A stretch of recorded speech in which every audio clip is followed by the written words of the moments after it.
నివాసులు అందరును అనగా జగతుత్పత్తి మొదలుకొని వధించబడి ఉన్న గొర్రెపిల్ల జీవ గ్రంథమందు ఎవరు పేరు రాయబడలేదో హల్లెలూయా.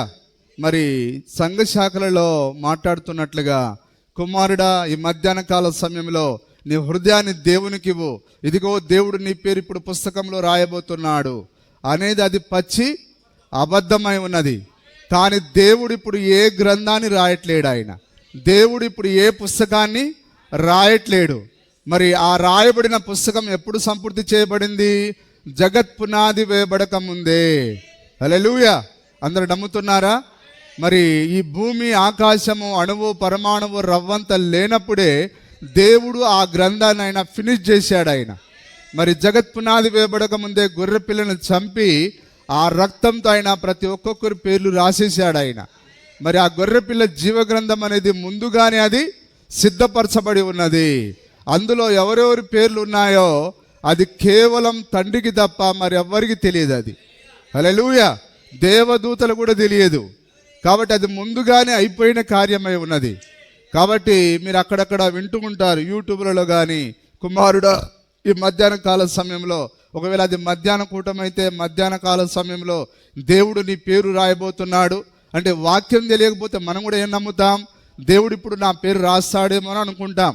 అలాగనే ఒకవేళ రాత్రి కూటం జరిగితే, కుమారుడా ఈ రాత్రి నీ హృదయాన్ని, నీ జీవితాన్ని దేవునికి ఇదిగో దేవుడు నీ పేరు రాయబోతున్నాడని వారు ప్రజలను ఆ విధంగా నడిపిస్తూ ఉంటారు. కానీ అది అక్షరాల మరి పొరపాటై ఉన్నది, తప్పిదమై ఉన్నది. అయితే దేవుడు జగత్ పునాది వేయబడక ముందే, అణువు పరమాణువు లేకముందే నీవు నేను అక్కడ ముద్రించబడ్డాం. అక్కడ మన పేర్లు రాశాడు ఆయన. దేనితో రాశాడు ఆయన? గొర్రె పిల్ల యొక్క రక్తంతో రాశాడు ఆయన. హల్లెలూయా. కాబట్టి ఈరోజు మనం చదువుతున్న ప్రతి వాక్యము అది రక్తము చిందించిన వాక్యమై ఉన్నది.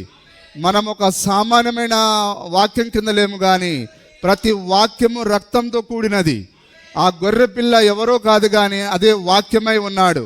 ఆ గొర్రె పిల్ల రక్తమై ఉన్నాడు. కాబట్టి ఈరోజు మన చేతిలో ఉన్న వర్తమానము స్రవించుచున్న రక్తము గల వర్తమానం అది. హల్లెలూయా. ఈ వర్తమానంలో ఏమున్నది? రక్తమున్నది. ఆ గొర్రె పిల్ల యొక్క రక్తమున్నది. అందుకొరకే ఈ గ్రంథమును చదువువాడును వినువాడును ధన్యుడు. ఎందుకనగా అది నీకు ఒప్పుకోలు కిందికి నడిపిస్తుంది, పశ్చాత్తాపం కిందికి నడిపిస్తుంది. అందుకే దాన్ని చదవడం ద్వారా నీవు దీవించబడతావు. ఎందుకనగా ఆ రక్తము నీ మీదకి వచ్చి నేను శుద్ధీకరిస్తూ ఉంటుంది. హల్లెలూయా. కాబట్టి మీరందరూ నమ్ముతున్నారా? మన పేర్లు ఆ యొక్క రక్తంతో రాయబడి ఉన్నది. ఎప్పుడు? జగత్ పునాది వేయబడక ముందే. హల్లెలూయా. దాన్నే యోహాన్ రాస్తున్నాడు. భూనివాసులందరూ అనగా జగదుత్పత్తి మొదలుకొని, అందరికి అర్థమవుతుందా? వధింపబడి ఉన్న గొర్రెపిల్ల. హల్లెలూయా. ఈ గొర్రెపిల్ల ఎప్పుడు వధించబడింది? జగత్తు పునాది వేయబడక ముందే. ఇప్పుడు ఆ యొక్క గొర్రె పిల్లను ఆయన చంపి ఆ యొక్క రక్తంతో ఆయన రాశాడు ఆయన. హల్లెలూయా. చదవండి. గొర్రెపిల్ల యొక్క జీవ గ్రంథమందు ఎవరి పేరు వ్రాయబడలేదు. గొర్రె పిల్ల జీవ గ్రంథము. జీవ గ్రంథం అంటే పుస్తకం కాదండి. హల్లెలూయా. జీవ గ్రంథం అనగా నేనే జీవమని అన్నాడు ఆయన. జీవమనగా ఎవరు? వాక్యమే జీవమై ఉన్నది. అంటే దేవుడు నీ పేరుని ఎక్కడెక్కడ రాశాడు ఆయన? ప్రతి వాక్యం పైన రాశాడు ఆయన. హల్లెలూయా. ఆయన ప్రతి వాక్యమే యేసుక్రీస్తు అయి ఉన్నాడు. కాబట్టి నీ పేరుని ఎక్కడ రాశాడు ఆయన? ప్రతి వాక్యం పైన రాశాడు ఆయన. అందుకొరకే మనం ప్రతి వాక్యాన్ని నమ్ముతున్నాం. నమ్మడం కాదు, మనం నమ్ముతున్నాం. దానిని నమ్మేది మనమే. ఎందుకనగా మన పేరు ఆయన గొర్రెపిల్ల జీవ గ్రంథంలో రాశాడు ఆయన. జీవ గ్రంథం అంటే పుస్తకం కాదండి. జీవ గ్రంథం అనగా వాక్యము. నేనే మార్గము సత్యము జీవము అన్నాడు ఆయన. మనుషుడు రొట్టె వలన కాదు, కానీ దేవుని నోట నుండి వచ్చు ప్రతి మాట వలన జీవించును. ఇప్పుడు జీవం ఎక్కడున్నది? ఆ యొక్క వాక్యంలో ఉన్నది. కాబట్టి గొర్రెపిల్ల జీవ గ్రంథం అంటే ఏంటిది? దేవుని యొక్క వాక్యము. అదే స్రవించుచున్న రక్తము కలిగిన వాక్యము. ఇప్పుడు మనం సామాన్యమైన వాక్యాన్ని కలిగిలేం. ఆ రక్తము చిందించున్న ఆ యొక్క వాక్యం కింద మనం ఉన్నాం. ఆ రోజు ఆయన ఆదామవులను ఆయన రక్తం కింద కలుసుకున్నాడు. ఆయన అప్పుడే ఆ తాజా గొర్రె పిల్లను చంపి ఆ యొక్క పచ్చి మాంసాన్ని వాళ్ళపైన విసిరాడు. ఆయన ఆ చిందించుచున్న రక్తం కింద వారిని గుర్తించాడు. ఆయన రక్తము లేకుండా దేవుడు మరి మనల్ని కలుసుకోలేడు. ఆయన కాబట్టి మన పేరును ఎక్కడ దాచిపెట్టాడు? ఆ యొక్క చిందించుచున్న వాక్యంలో, ఆ రక్తమున్న వాక్యంలో ఆయన కప్పాడు. ఆయన హల్లెలూయా. గొర్రెపిల్ల జీవగ్రంథమందు ఎవరి పేరు వ్రాయబడలేదు, ఎవరి పేరు రాయబడలేదో వారు ఆ మృగమునకు నమస్కారము చేయుదురు. వారు ఆ మృగమునకు నమస్కారం చేయుదురు. హల్లెలూయా.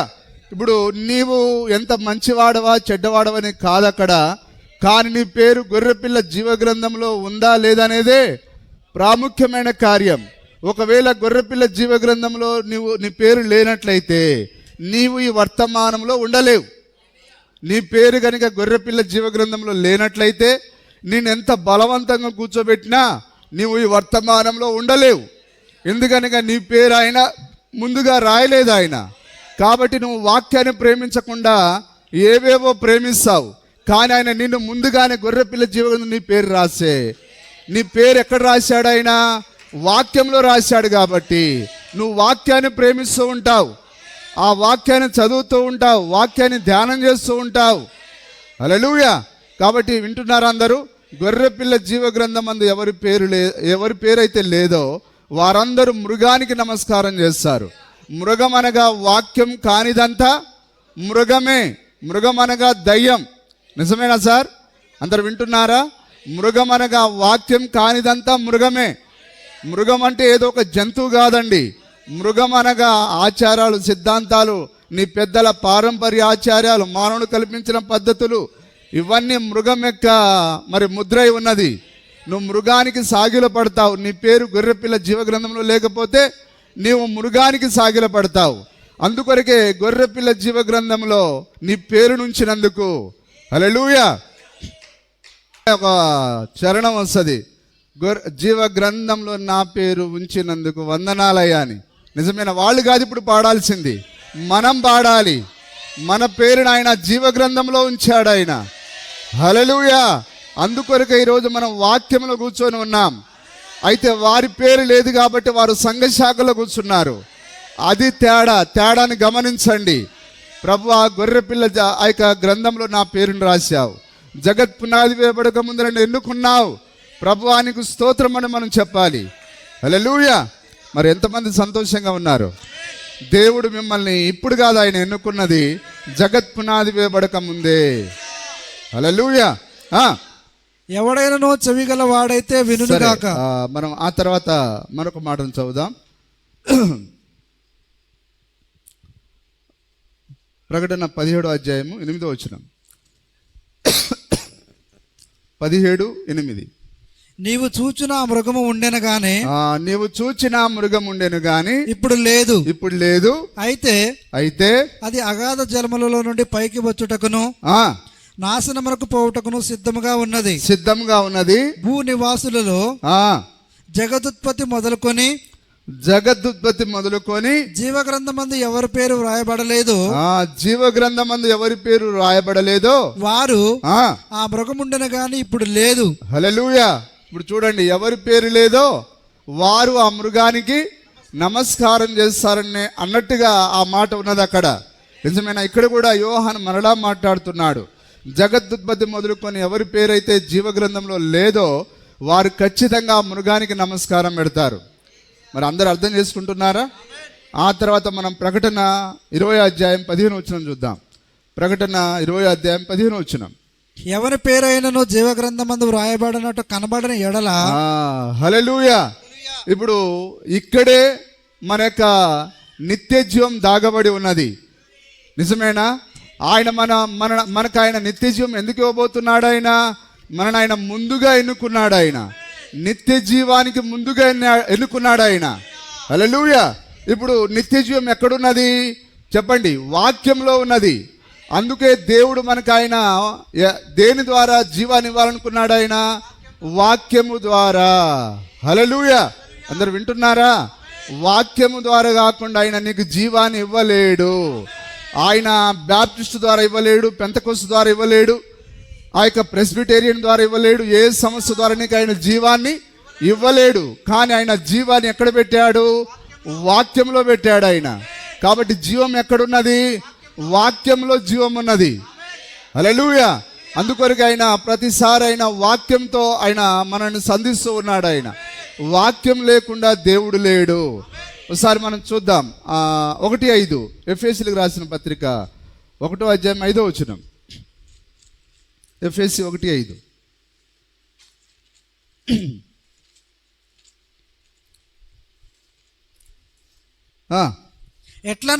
ఎట్లనగా తన ప్రియునియందు తాను ఉచితముగా మనకు అనుగ్రహించిన తన కృపా మహిమకు, కృపా మహిమకు దీనికి మనం ఏం చెల్లించలేదండి.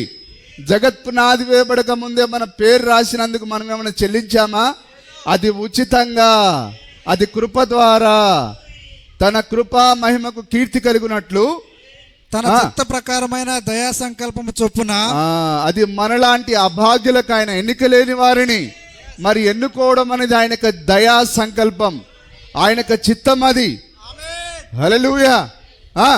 యేసుక్రీస్తు ద్వారా. యేసుక్రీస్తు అంటే ఎవరు? ఫోటో ద్వారానా? ఆ ఫోటో పెట్టుకుంటే చాలనా దాని అర్థం? యేసుక్రీస్తు అనగా వాక్యమై ఉన్నాడు. నీకు ఆయన నిత్య జీవాన్ని ఎట్లా ఇవ్వాలనుకున్నాడు? యేసుక్రీస్తు ద్వారా. యేసుక్రీస్తు అనగా వాక్యము. వాక్యం ద్వారా తప్ప మరొక రీతిగా నీకు జీవము రానేరదు, రానొల్లదు. హల్లెలూయా. వింటున్నారు అందరూ?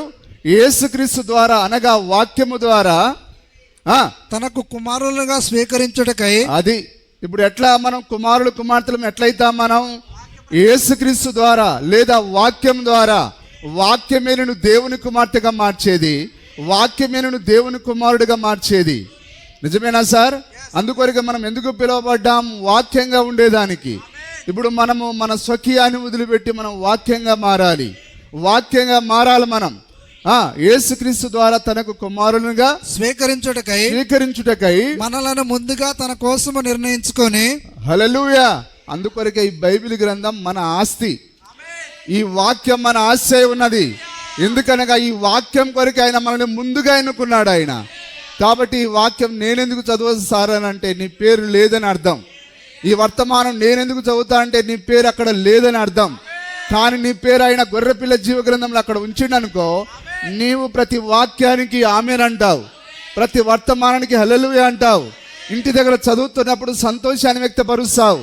నీ హృదయంలో ఆ యొక్క రక్తము పనిచేస్తుంది, నీ హృదయంలో ఆనందం స్రవిస్తుంది, నువ్వు సంతోషాన్ని వ్యక్తపరుస్తావు. ఆయన కృప కొరకై నువ్వు కన్నీళ్లు గారుస్తావు. ప్రభువా నన్ను ఎన్నుకున్నందుకు వందనాలని చెబుతావు. హల్లెలూయా. ఇవన్నీ ఎవరు చెప్పరండి, కేవలము నీతో దేవుడు ఇవన్నీ ఆయన చేపిస్తాడు ఆయన. హల్లెలూయా. మనలను ముందుగా తన కోసము నిర్ణయించుకొని. ముందుగా అంటే ఎప్పుడు? జగత్పునాది వేయబడక ముందే. పౌలు గారు మరి దేవుడు ఒంటరిగా ఉన్నప్పుడు చూస్తున్నాడు. ఆయన ఆత్మలో ఒంటరిగా కూర్చొని ఆయన ఎన్నుకున్న కార్యాన్ని రాస్తున్నాడు ఆయన. మనలను ముందుగా తన వాక్యము కోసం నిర్ణయించుకొని మనము తన వాక్యము ఎదుట హల్లెలూయా హల్లెలూయా. వింటున్నారా? తన వాక్యం ఎదుట పరిశుద్ధులమును నిర్దోషములనే ఉండవలెనని. అది ఏ విధంగా మనం పరిశుద్ధులంగా ఉంటాం? వాక్యం ద్వారా, వాక్యంతో మాత్రమే. హల్లెలూయా. అందుకొరకే సంఘ శాఖలో చూడండి, ప్రజలు ఎంత కాలం నుంచి పోతున్నా కానీ వారికి పరిశుద్ధత రాదు. కారణం ఏదనగా అక్కడ వాక్యం లేదు. అయితే వాక్యం ఆయన ఈ గడియ వర్తమానంలో ఆయన ఉన్నాడు ఆయన. హల్లెలూయా. కానీ చాలామంది ఏంటంటే వాక్యం అంటే టోటల్ బైబిల్ అంతా వాక్యమే, కానీ దేవుడు ఆ కాలానికి ఒక ప్రత్యేకమైన వర్తమానం ఇస్తాడు. మరి దేవుడు ఆదాముకు ఒక వేరే వర్తమానం ఇచ్చాడు. ఆదాము వర్తమానంతో ఆయన నోవహు దగ్గరికి రాలేదు, ఆయన నోవహు వర్తమానంతో మోసే దగ్గరికి రాలేదు ఆయన. అలాగనే ఆయన 7 సంఘ కాలాల్లో ఆయన మరి ఎఫెసును దాటి స్ముర్నాలోనికి వచ్చాడు. కానీ ప్రజలు ఏంటంటే టోటల్గా కలిపేస్తున్నారు. యేసుక్రీస్తు నిన్నెట్లున్నాడో ఈరోజు ఆయన అట్లే ఉన్నాడు. ఆయన ఆ రోజు ఆయన ప్రతి కాలంలో వేరు వేరు వర్తమానాలు ఇస్తే ఇప్పుడు ఆయన ఈ కొత్త నిబంధన కాలంలో కూడా వేరు వేరు వర్తమానాలతో రావాలి. ఆయన ఎఫెసులో వేరేది, స్ముర్నాలో వేరేది, అలాగని ఇప్పుడు ఆయన చివరి కాలంలో కదలాడుతున్నాడు. ఆయన ఇది ఏ కాలం? ఇది లవోదీక సంఘ కాలం. ఈ కాలానికి ఒక ప్రత్యేకమైన వర్తమానం ఉన్నది. హల్లెలూయా. చదవండి. జగత్పునాది వేయబడక మునిపే ప్రేమ చేత ఆయన మనలను క్రీస్తులో ఏర్పరచుకొనెను. దేవుని కృపా మహదైశ్వర్యమును బట్టి. క్రీస్తు అనగా ఎవరు? వాక్యము. ఆ యొక్క వాక్యము లేదా అభిషేకించబడిన ఆత్మ. మరి క్రీస్తు అనగా అభిషిక్తుడు. నేను నా తండ్రి. వాక్యము అభిషిక్తం రెండు ఒకటే. వాక్యం ఎక్కడ ఉంటుందో అక్కడికి అభిషేకం వస్తుంది. నిజమేనా? మరి యేసుక్రీస్తు వాక్యంగా ఉన్నాడు. మరి అక్కడికి తండ్రి తన్ను తాను కుమ్మరించుకున్నాడు. అందుకొరకు ఆయన పేరు క్రీస్తుగా చెప్పబడింది. ఈయన నా ప్రియ కుమారుడు, ఈయన ఎందుకు ఆయన మరి ప్రియ కుమారుడు అని అన్నాడు? ఎందుకనగా ఆయన వాక్యంగా ఉన్నాడు. ఆయన ఎక్కడైతే వాక్యం ఉంటుందో అక్కడ ఖచ్చితంగా అభిషేకం రావాల్సిందే. అభిషేకం అంటే డోలు దగ్గర అభిషేకం ఉండదు. నువ్వేదో మరి తన్మయత్వంలో ఉండి కుమారుడా అని ఏదో అట్లా అంటే అక్కడ పరిశుద్ధాత్మ రాదు. కానీ పరిశుద్ధాత్మ ఎక్కడైతే వాక్యం ఉంటుందో అక్కడికే ఆ యొక్క పరిశుద్ధాత్మ దిగి వస్తాడు. హల్లెలూయా. అందరు గ్రహిస్తున్నారా? జగత్ పునాది వేయబడక మునిపే ప్రేమ చేత ఆయన క్రీస్తులో మనలను ఏర్పరచుకొనెను. Glory to lord. క్రీస్తులో. హల్లెలూయా. క్రీస్తు అనగా వాక్యమే. కానీ ఈరోజు ప్రజలు వాక్యం లేకుండానే పరలోకం వెళ్దామని ప్రయత్నం చేస్తున్నారు. కానీ పౌలు గారు రాసిందంతా వాక్యము, వాక్యము, క్రీస్తు సమస్తమును వాక్యమే. వాక్యమనే ఉదక స్నానము చేత నిన్ను నన్ను ఆ యొక్క పరిశుద్ధులుగా మార్చేది ఏంటిది?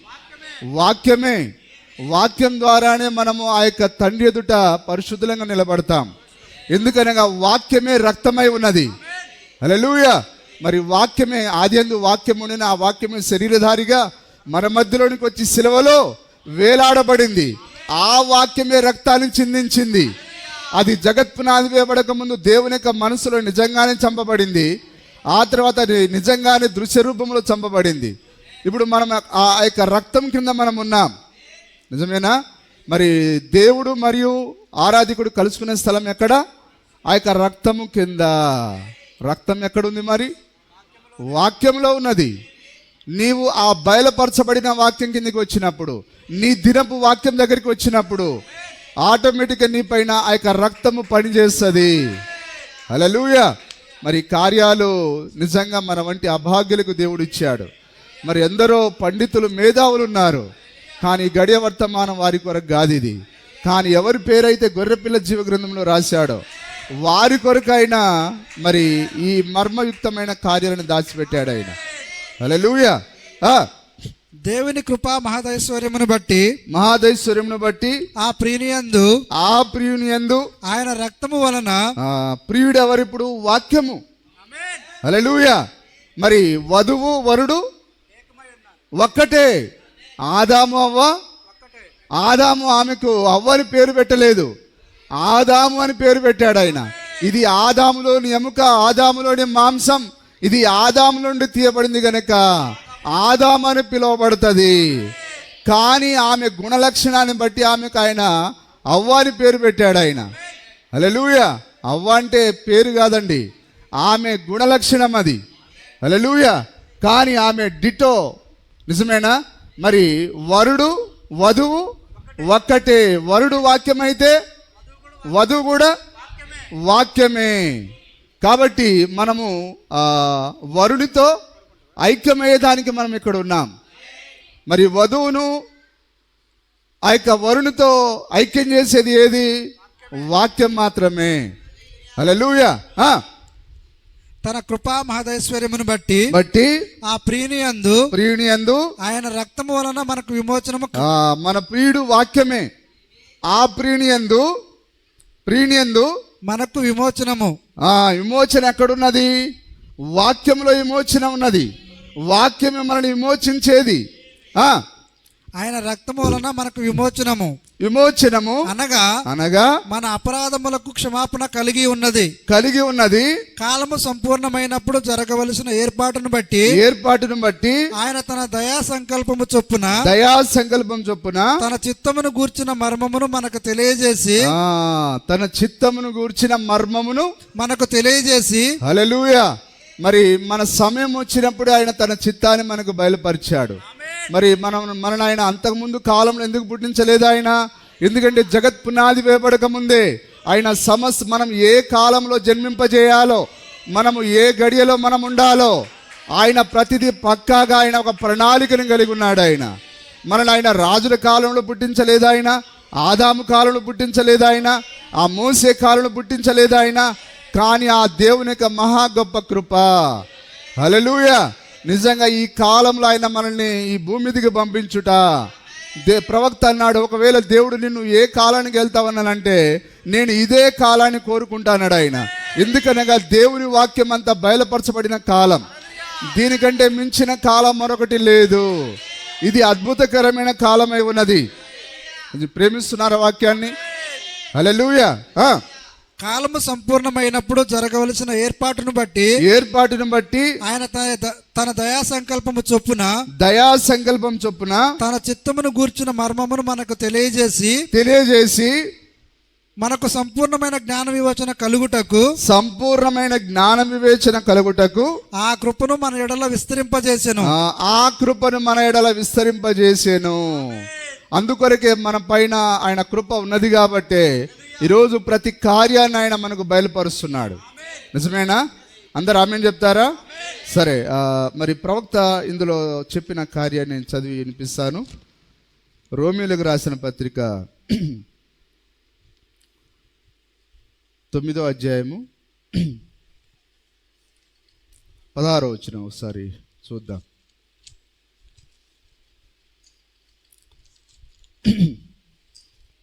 కాగా ఓకే, చదవండి. కాగా పొందగోరు వాని వలనైనను ప్రయాసపడు వాని వలనైనను. అది ఎందుకు చెప్పండి?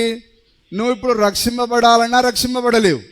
అయ్యా ఇదిగా వీడిని చాలా మంచోడు ప్రభా, వీడిని కూడా నీ జీవగ్రంథంలో రాయమంటే ఇప్పుడు లేదుగా. పొందగోరు వారి వలనైనను ప్రయాసపడు వాని వలనైనను కాదు గాని కరుణించు దేవుని వలనే అగును. హల్లెలూయా. ఆ కరుణ జగత్ పునాది వేయబడక ముందే ఆ కరుణ సమాప్తి అయిపోయింది. హల్లెలూయా. ఇప్పుడు నువ్వు ప్రయాసపడుతున్నావు కాబట్టి నీ పేరు రాసేదేమీ లేదు. కానీ ఎవరైతే వాక్యాన్ని నమ్ముతారని ఆయన చూశాడో, నిజమేనా? ఎవరైతే వాక్యాన్ని నమ్ముతారని ముందే చూశాడో ఆయన, ఈ భూమి పరిమాణం ఏది లేనప్పుడు ఆయన సమస్తాన్ని చూశాడు ఆయన. నేను ప్రతి కాలానికి నా యొక్క వర్తమానాన్ని బయలుపరుస్తాను, ఆ గడియ వర్తమానాన్ని ఎవరెవరు నమ్ముతారా అని ఆయన చూశాడు ఆయన. హల్లెలూయా. అప్పుడు ఎవరో కొందరు ఆయన చూశాడు ఆయన. కాబట్టి మన జీవితాలు గబ్బు బట్టి ఉన్నా, రొచ్చులో ఉన్నా అది చూడలేదు. కానీ అయితే నా వాక్యాన్ని వీళ్ళు ప్రేమిస్తున్నారు కాబట్టి వీళ్ళ పేరుని నేను రాయాలి. ఆయన మన పాపం వైపు చూడలేదు, కానీ ఆయన వాక్యాన్ని ప్రేమించేదాన్ని బట్టి ఆయన జగత్ పునాది వేయబడక ముందే ఆయన మన పేరు ఆయన గొర్రెపిల్ల జీవ గ్రంథంలో రాశాడు ఆయన. మనం అక్కడ ప్రేమించాం కాబట్టి ఇక్కడ ప్రేమిస్తున్నాం. నిజమైన అక్కడ ప్రేమించాం కాబట్టి ఇక్కడ వాక్యాన్ని ప్రేమిస్తున్నాం. ఆయన ఆదిలోనే అంతమును ఎరిగిన దేవుడు ఆయన. ఎవరెవరు ఆ గడియ వర్తమానాన్ని ప్రేమిస్తారో అప్పుడే చూశాడు ఆయన. ఎప్పుడు కొన్ని కోట్ల సంవత్సరాల ముందు. హల్లెలూయా. ఇప్పుడు ఆ కోట్ల సంవత్సరాల కథను ఆయన మొత్తం షార్ట్ కట్ చేసి 6000 సంవత్సరాలు కుదించాడు ఆయన. నిజంగా ఆ కోట్ల సంవత్సరాలు అయితే ఇక మనం ఈ భూమి పైన జీవించలేం. ఎందుకంటే ఇప్పటికే పాపం చాలా ఎక్కువైపోయింది. నిజమేనా? కానీ ఆయన మొత్తం షార్ట్ కట్ చేసి 6000 సంవత్సరాలకు ఆయన కుదించాడు ఆయన. దేవుని నామానికి స్తుతి కలుగును గాక. అందుకొరకే తన మనసులో ఉన్న స్టోరీని ఆయన ఆ యొక్క దేవుడు 6 దినాల్లో ఆ యొక్క కార్యాలను సంపూర్తి చేసి 7వ దినాన విశ్రాంతి తీసుకున్నాడు. హల్లెలూయా. అలాగనే మరి ఆదాము పడిపోయిన తర్వాత, ఆదాము పడిపోయిన సంవత్సరాలు అయింది? 6000 సంవత్సరాలు అయింది. ఇంకా పూర్తి కాలేదు. ఇప్పుడు ఈ 6000 సంవత్సరాలు కొన్ని సంవత్సరాలు మాత్రమే ఉన్నది. మరి సంవత్సరం కావచ్చు, 2 సంవత్సరాలు కావచ్చు. ఈ 6000 సంవత్సరాలు పూర్తి కావడానికి. నిజమేనా? మరి ఆ తర్వాత ఆయన ఏం చేస్తాడు? 7వ దినాన విశ్రాంతిలోనికి వెళ్తాడు. ఆ ప్రారంభంలో ఎట్లయితే ఆ యొక్క 6000 సంవత్సరాలు ఆయన 6 దినాలు కష్టపడి ఆయన ఎట్లయితే 7వ దినాన విశ్రాంతి తీసుకున్నాడో, అలాగని 6 దినాలుగా ఇప్పుడు పనిచేస్తున్నాడు ఆయన. దేని కొరకు? తన వధువుతో విశ్రాంతి కొరకు. హల్లెలూయా. చూసారా, ఆ రోజు ఆది కాండంలో ఏమున్నదో మరలా అదే ఇప్పుడు కూడా అదే జరుగుతున్నది. దేవుడు కొత్తది ఏం చేయట్లేడు. కాగా పొందగోరి వారి వలననైనను ప్రయాసపాడి వారి వలనైనను కాదు గాని కరుణించు దేవుని వలననే అగును. అది కరుణించు దేవుని వలనే అగును. కాబట్టి ఇందులో మన ప్రయత్నం ఏమీ లేదండి. ఆయనే మరి కృపకు మహిమకు అర్హుడై ఉన్నాడు. సరే, ఇందులో మరి ప్రవక్త చెప్తున్న కార్యాలు కొన్ని మనం చూద్దాం. హెబ్రీలకు 1వ అధ్యాయము 31వ పేర 57వ సంవత్సరం 8వ నెల 21వ తారీఖు 31వ పేర, నీవు నశించిపోవుట ఆయన చిత్తము కాదు, ఆయన అనంతుడు గనక ఆది అందే ఆయన అంతమును ఎరిగి ఉన్నాడు. ఆది అందే ఏమి ఎరిగి ఉన్నాడు? లేనట్లయితే ఆయన దేవుడు కాదు. ఆదిలోని అంతాన్ని ఎరగకపోతే అసలు ఆయన దేవుడు కాడాయన. కాబట్టి యేసు ఈ భూమి మీదకి వచ్చి మంచిది, ఎవరైనా దయను పొందుతారేమో చూస్తాను, నేను ఘోరమైన మరణమును పొందితే ఇక నేను పోయి ఘోరంగా చచ్చిపోతా, అయ్యో పాపం పాపం మన కొరకు చచ్చిపోయిన ఆయన అని చెప్పి నన్ను నమ్ముతారులే అని అట్లా అనుకోలేదట ఆయన. హల్లెలూయా. నిజమేనా? కానీ జాగ్రత్తగా గమనించాడు. మంచిది, ఎవరైనా దయను పొందుతారేమో చూస్తాను, నేను ఘోరమైన మరణమును పొందితే వారు బహుశా ఆలోచించవచ్చును, మంచిది, అది వారి హృదయమును ఒప్పింపజేస్తుంది, మరియు వారు అని చెప్పలేదు. దేవుడు ఆ రీతిగా తన కార్యములు చేయడు. హల్లెలూయా. యేసుక్రీస్తు ఒక ప్రత్యేకమైన పరినిమితం వచ్చాడు. జగత్పునాది వేయబడక మునుపే దేవుడు ఎవరిని రక్షింపబడతారని ఎరిగి ఉన్నాడో, జగత్పునాది వేయబడక ముందే ఎవరు రక్షింపబడతారని ఎరిగి ఉన్నాడో వారిని రక్షించుటకు ఆయన వచ్చి ఉన్నాడు. నిజమేనా? ఎవరి పేరైతే గొర్రెపిల్ల జీవ గ్రంథంలో రాశాడో వాళ్ళను రక్షించడానికే వచ్చాడు ఆయన, మిగతా వారిని కాదు. వింటున్నారా? మిగతా వారిని రక్షించడానికి రాలేదు ఆయన. ఆయన ముందు చిత్తంలో ఎవరెవరైతే చూశాడో కేవలం వాళ్ళను పట్టుకోవడానికి వచ్చాడు ఆయన. యేసుక్రీస్తు ఒక ప్రత్యేకమైన పరినిమితం వచ్చాడు. జగత్పునాది వేయబడక ముందే దేవుడు ఎవరిని రక్షింపబడతారని ఎరిగి ఉన్నాడో వారిని రక్షించుడు ఆయనకు వచ్చి ఉన్నాడు. ఆయన అదే చెప్పాడు. అది నిజం. పొందగోరు వాని వలనైనను ప్రయాసపడు వాని వలనైనను కాదు గాని కరుణించు దేవుని వలనే అగును అని పౌలు చెప్పాడు. హల్లెలూయా.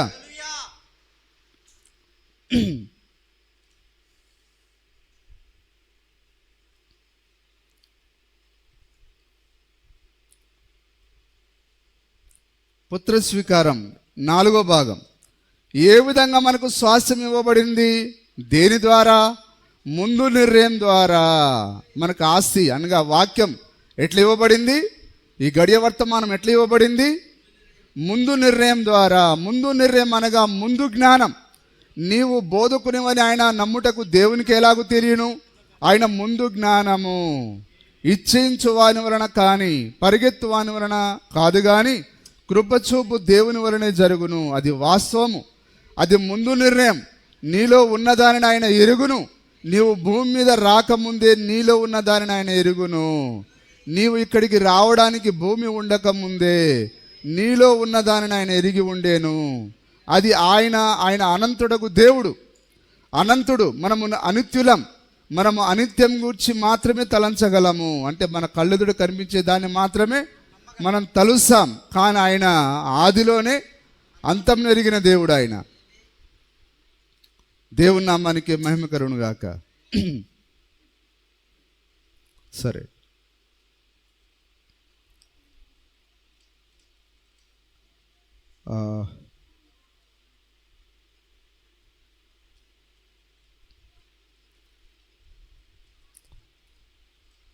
తర్వాత 7 సంఘ కాలములకు మరియు 7 ముద్రలకు మధ్యనున్న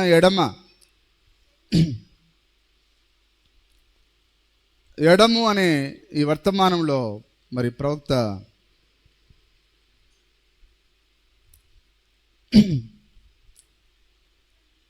ఏడు సంఘకాలములకు మరియు 7 ముద్రలకు మధ్యన ఉన్న ఎడము, ఆదాము భూమిపై తన స్వాస్థ్యమును కోల్పోయాను. మరి ఈ భూమి పైన ఆదాముకి ఏమివ్వబడింది? స్వాస్థ్యం ఇవ్వబడింది. ఇప్పుడు అది అతని చేతులను దాటి అతను అమ్ముడుపోయిన సాతాను యొద్దకు పోయాను. దేవుని యందు తనకు గల విశ్వాసమును సాతాను హేతువాదమునకు అతడు అమ్మివేసాను. అందువలన తనకు సొంతమైన తన నిత్య జీవమును, జీవవృక్షంపై తనకు గల హక్కును, భూమిపై తనకు గల హక్కును, తన సమస్తమును సాతాను హస్తముల యొద్ద పోగొట్టుకొనెను. సాతానుడి దగ్గర ఆదాము పోగొట్టుకున్నాడు. తన యొద్ద నుండి సాతాను చేతులకు దానిని దాటిపోవునట్టు అతడు చేసాను. మరి ఆదాముకు స్వాస్థ్యం ఎక్కడి నుంచి వచ్చింది? దేవుని దగ్గర నుంచి వచ్చింది. మరి చట్ట ప్రకారంగా మళ్ళీ ఆ వ్యక్తి కోల్పోతే మళ్ళీ ఎవరికి పోవాలి? అది ఎవరైతే ఆ యొక్క స్వాస్థ్యాన్ని ఇచ్చాడో వాళ్ళ దగ్గరికే పోవాలి, కానీ మరి మరొకరికి అది పోవడానికి వీల్లేదు. అందుకొరకు ఎప్పుడైతే ఆదాము దాన్ని పోగొట్టుకున్నాడో అది అసలైన యజమాని చేతికి వెళ్ళిపోయింది. హల్లెలూయా! అది అసలైన యజమానుడి యొక్క చేతిలోనికి వెళ్ళిపోయింది. నిజమేనా? అతడు చేసిన అందువలన ఇప్పుడు అది కలుషితమాయను. భూమిపై ఆదాముకు ఉండవలసిన స్వాస్థ్యమును ఆదాము యొక్క సంతతి కోల్పోయినది. అది సరియే. చూసారా? ఆదాము సంతతి, ఆదాము ద్వారా మనం పోగొట్టుకున్నాం. తర్వాత అదే వర్తమానంలో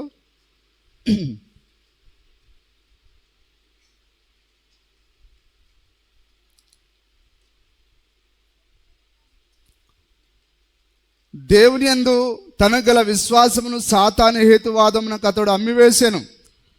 దేనికి అమ్మేసాడు? సాతాను యొక్క హేతువాదమునకు అతడు అమ్మివేశాను.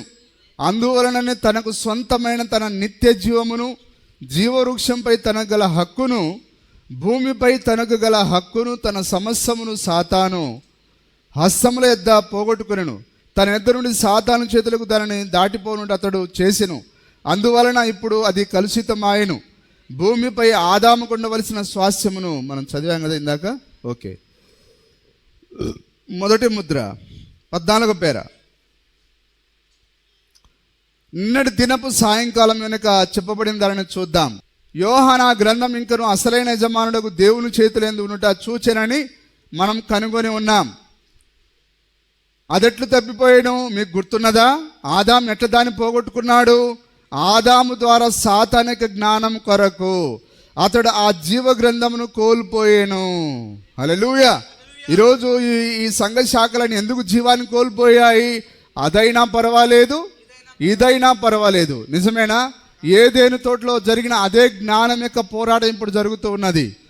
వారు ఇంకా మంచి చెడుల వృక్ష ఫలాన్ని తింటున్నారు.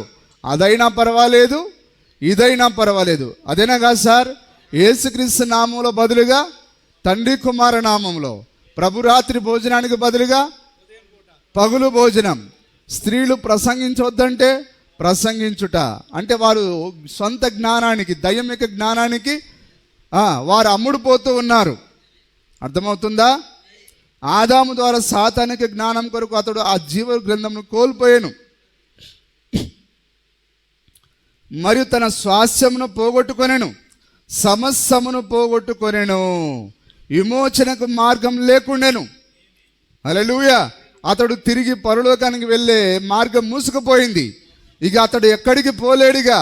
తన స్వాస్థ్యమును పోగొట్టుకొనెను, సమస్తమును పోగొట్టుకొనెను, విమోచనకు మార్గం లేకుండెను.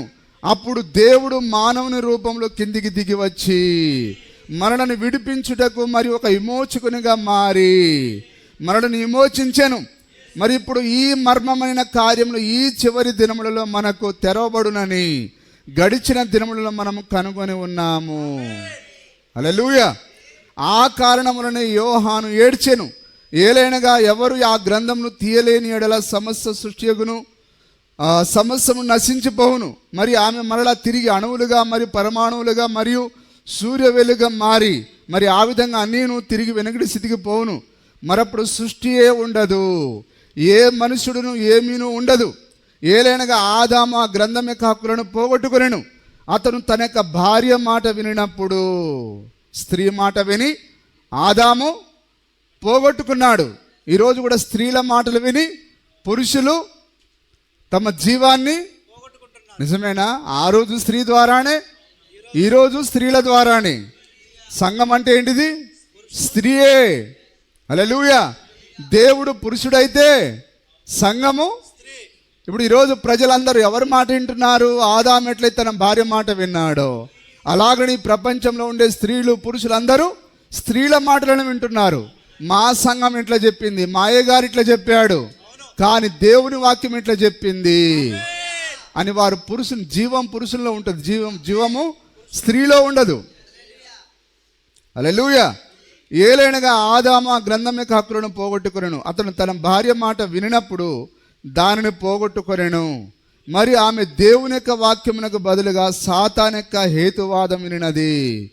హల్లెలూయా. అందుకొరకే మనతో వాదనలు పెడతా ఉంటారు వాళ్ళు. తండ్రి కుమార పరిశుద్ధాత్మ అంటే త్రియేక అంటే ఆయన కాదా? ఆయన ఇదైనా ఒకటే అదైనా ఒకటే, హేతువాదం. నిజమైన ఆ రోజు సర్పంలో ఉన్న దయ్యం మరి అట్లాగనే హేతువాదం చేశాడు. ఊరుకోమ్మ, మీ ఆదాం చెప్పింది తప్పు, ఒక ఆడకుక్క మక్కుక్క కలిసింది, అవి పిల్లల్ని కంటున్నాయి, ఏమైనా చచ్చిపోయాయా? కానీ మీ ఆదాం ఏమంటున్నాడు? చచ్చిపోతాడని అంటున్నారు. కానీ తప్పది. ఇక్కడ ప్రాక్టికల్గా చూడు, ఒక ఆడకుక్క మక్కుక్క కలుస్తున్నది, అవి బిడ్డల్ని కంటున్నాయి, కానీ చనిపోతున్నదా? హల్లెలూయా. కాబట్టి వాడు ప్రాక్టికల్గా ఆ విధంగా చూపించాడు. అందుకొరకే ఆ యొక్క హేతువాదానికి అవ్వ బెండ్ అయిపోయింది. కొన్ని ఫలాలు తిన్నది అక్కడ. ఆ తర్వాత తన భర్త అయిన ఆదాముకి ఇచ్చింది. ఆదాముకు తెలుసు ఇది తింటే నాకు మరణం అని తెలుసు, కానీ భార్య కొరకు ఆయన, భార్యను కాపాడుకునే దానికైనా, హల్లెలూయా, చస్తే మేము ఇద్దరం చేస్తాం. నిజమేనా? కాబట్టి ఇప్పుడు తన భార్య కొరకు ఆయన అడ్డు నిలబడ్డాడు. ఆయన ఆదాము సామాన్యంగా ఆయన తల ఉంచేవాడు కాడాయన, కానీ మరి స్త్రీ అపరాధంలో పడెను అని బైబిల్ చెప్పబడుతున్నది. మరి స్త్రీ మోసపుచ్చబడి అపరాధంలో పడెను, ఆదాము మోసపుచ్చబడలేదు. కానీ తన భార్య కొరకు తెలిసి, ఆదాము ఈ మానవ జాతి అంతా నాశనం అవుతుందని తెలిసే ఆయన తన భార్య కొరకు ఆయన నిలబడ్డాడు. ఆయన హల్లెలూయా. అందుకొరకు యేసుక్రీస్తు కూడా ఎవరి కొరకు నిలబడ్డాడు? తన భార్య కొరకు. ఆదాము రాబో ఆదాముకు ముంగుర్తై ఉన్నాడు. ఆ ఆదాము ఎట్లయితే తన భార్య కొరకు నిలబడ్డాడో, ఈ రెండో ఆదాము కూడా తన భార్య కొరకు నిలబడ్డాడు. ఆయన కల్వరి శిలువలో వేలాడబడ్డాడు. మన పాపాలను ఆయన తలపైన వేసుకున్నాడు. ఆయన మన నిమిత్తం పాపమయ్యాడు ఆయన. హల్లెలూయా. కానీ ఈ కార్యాలను వదిలిపెట్టి క్రిస్మస్ వచ్చింది, ఈస్టర్ వచ్చింది. ఎందుకంటే వాళ్ళ పేర్లు గొర్రెపిల్ల జీవ గ్రంథంలో లేదు కాబట్టి వాళ్ళు కేవలం ఆ తాత్కాలికమైన వాటి కొరకే నిర్ణయించబడ్డారు. కానీ మనం వాక్యం కొరకు నిర్ణయించబడ్డాం. హల్లెలూయా. మన పేరును గొర్రెపిల్ల జీవ గ్రంథంలో ఉంచిన దేవునికే మరి మనం వందనస్తులమై ఉన్నాం. అందరు జాగ్రత్త వింటున్నారా? కాబట్టి సహోదరులారా, ఎవరితో కూడా హేతువాదానికి దిగొద్దు. మరి వాదించే వాడితో మనం అనవసరంగా అక్కడ ఉండడం కూడా అనవసరం.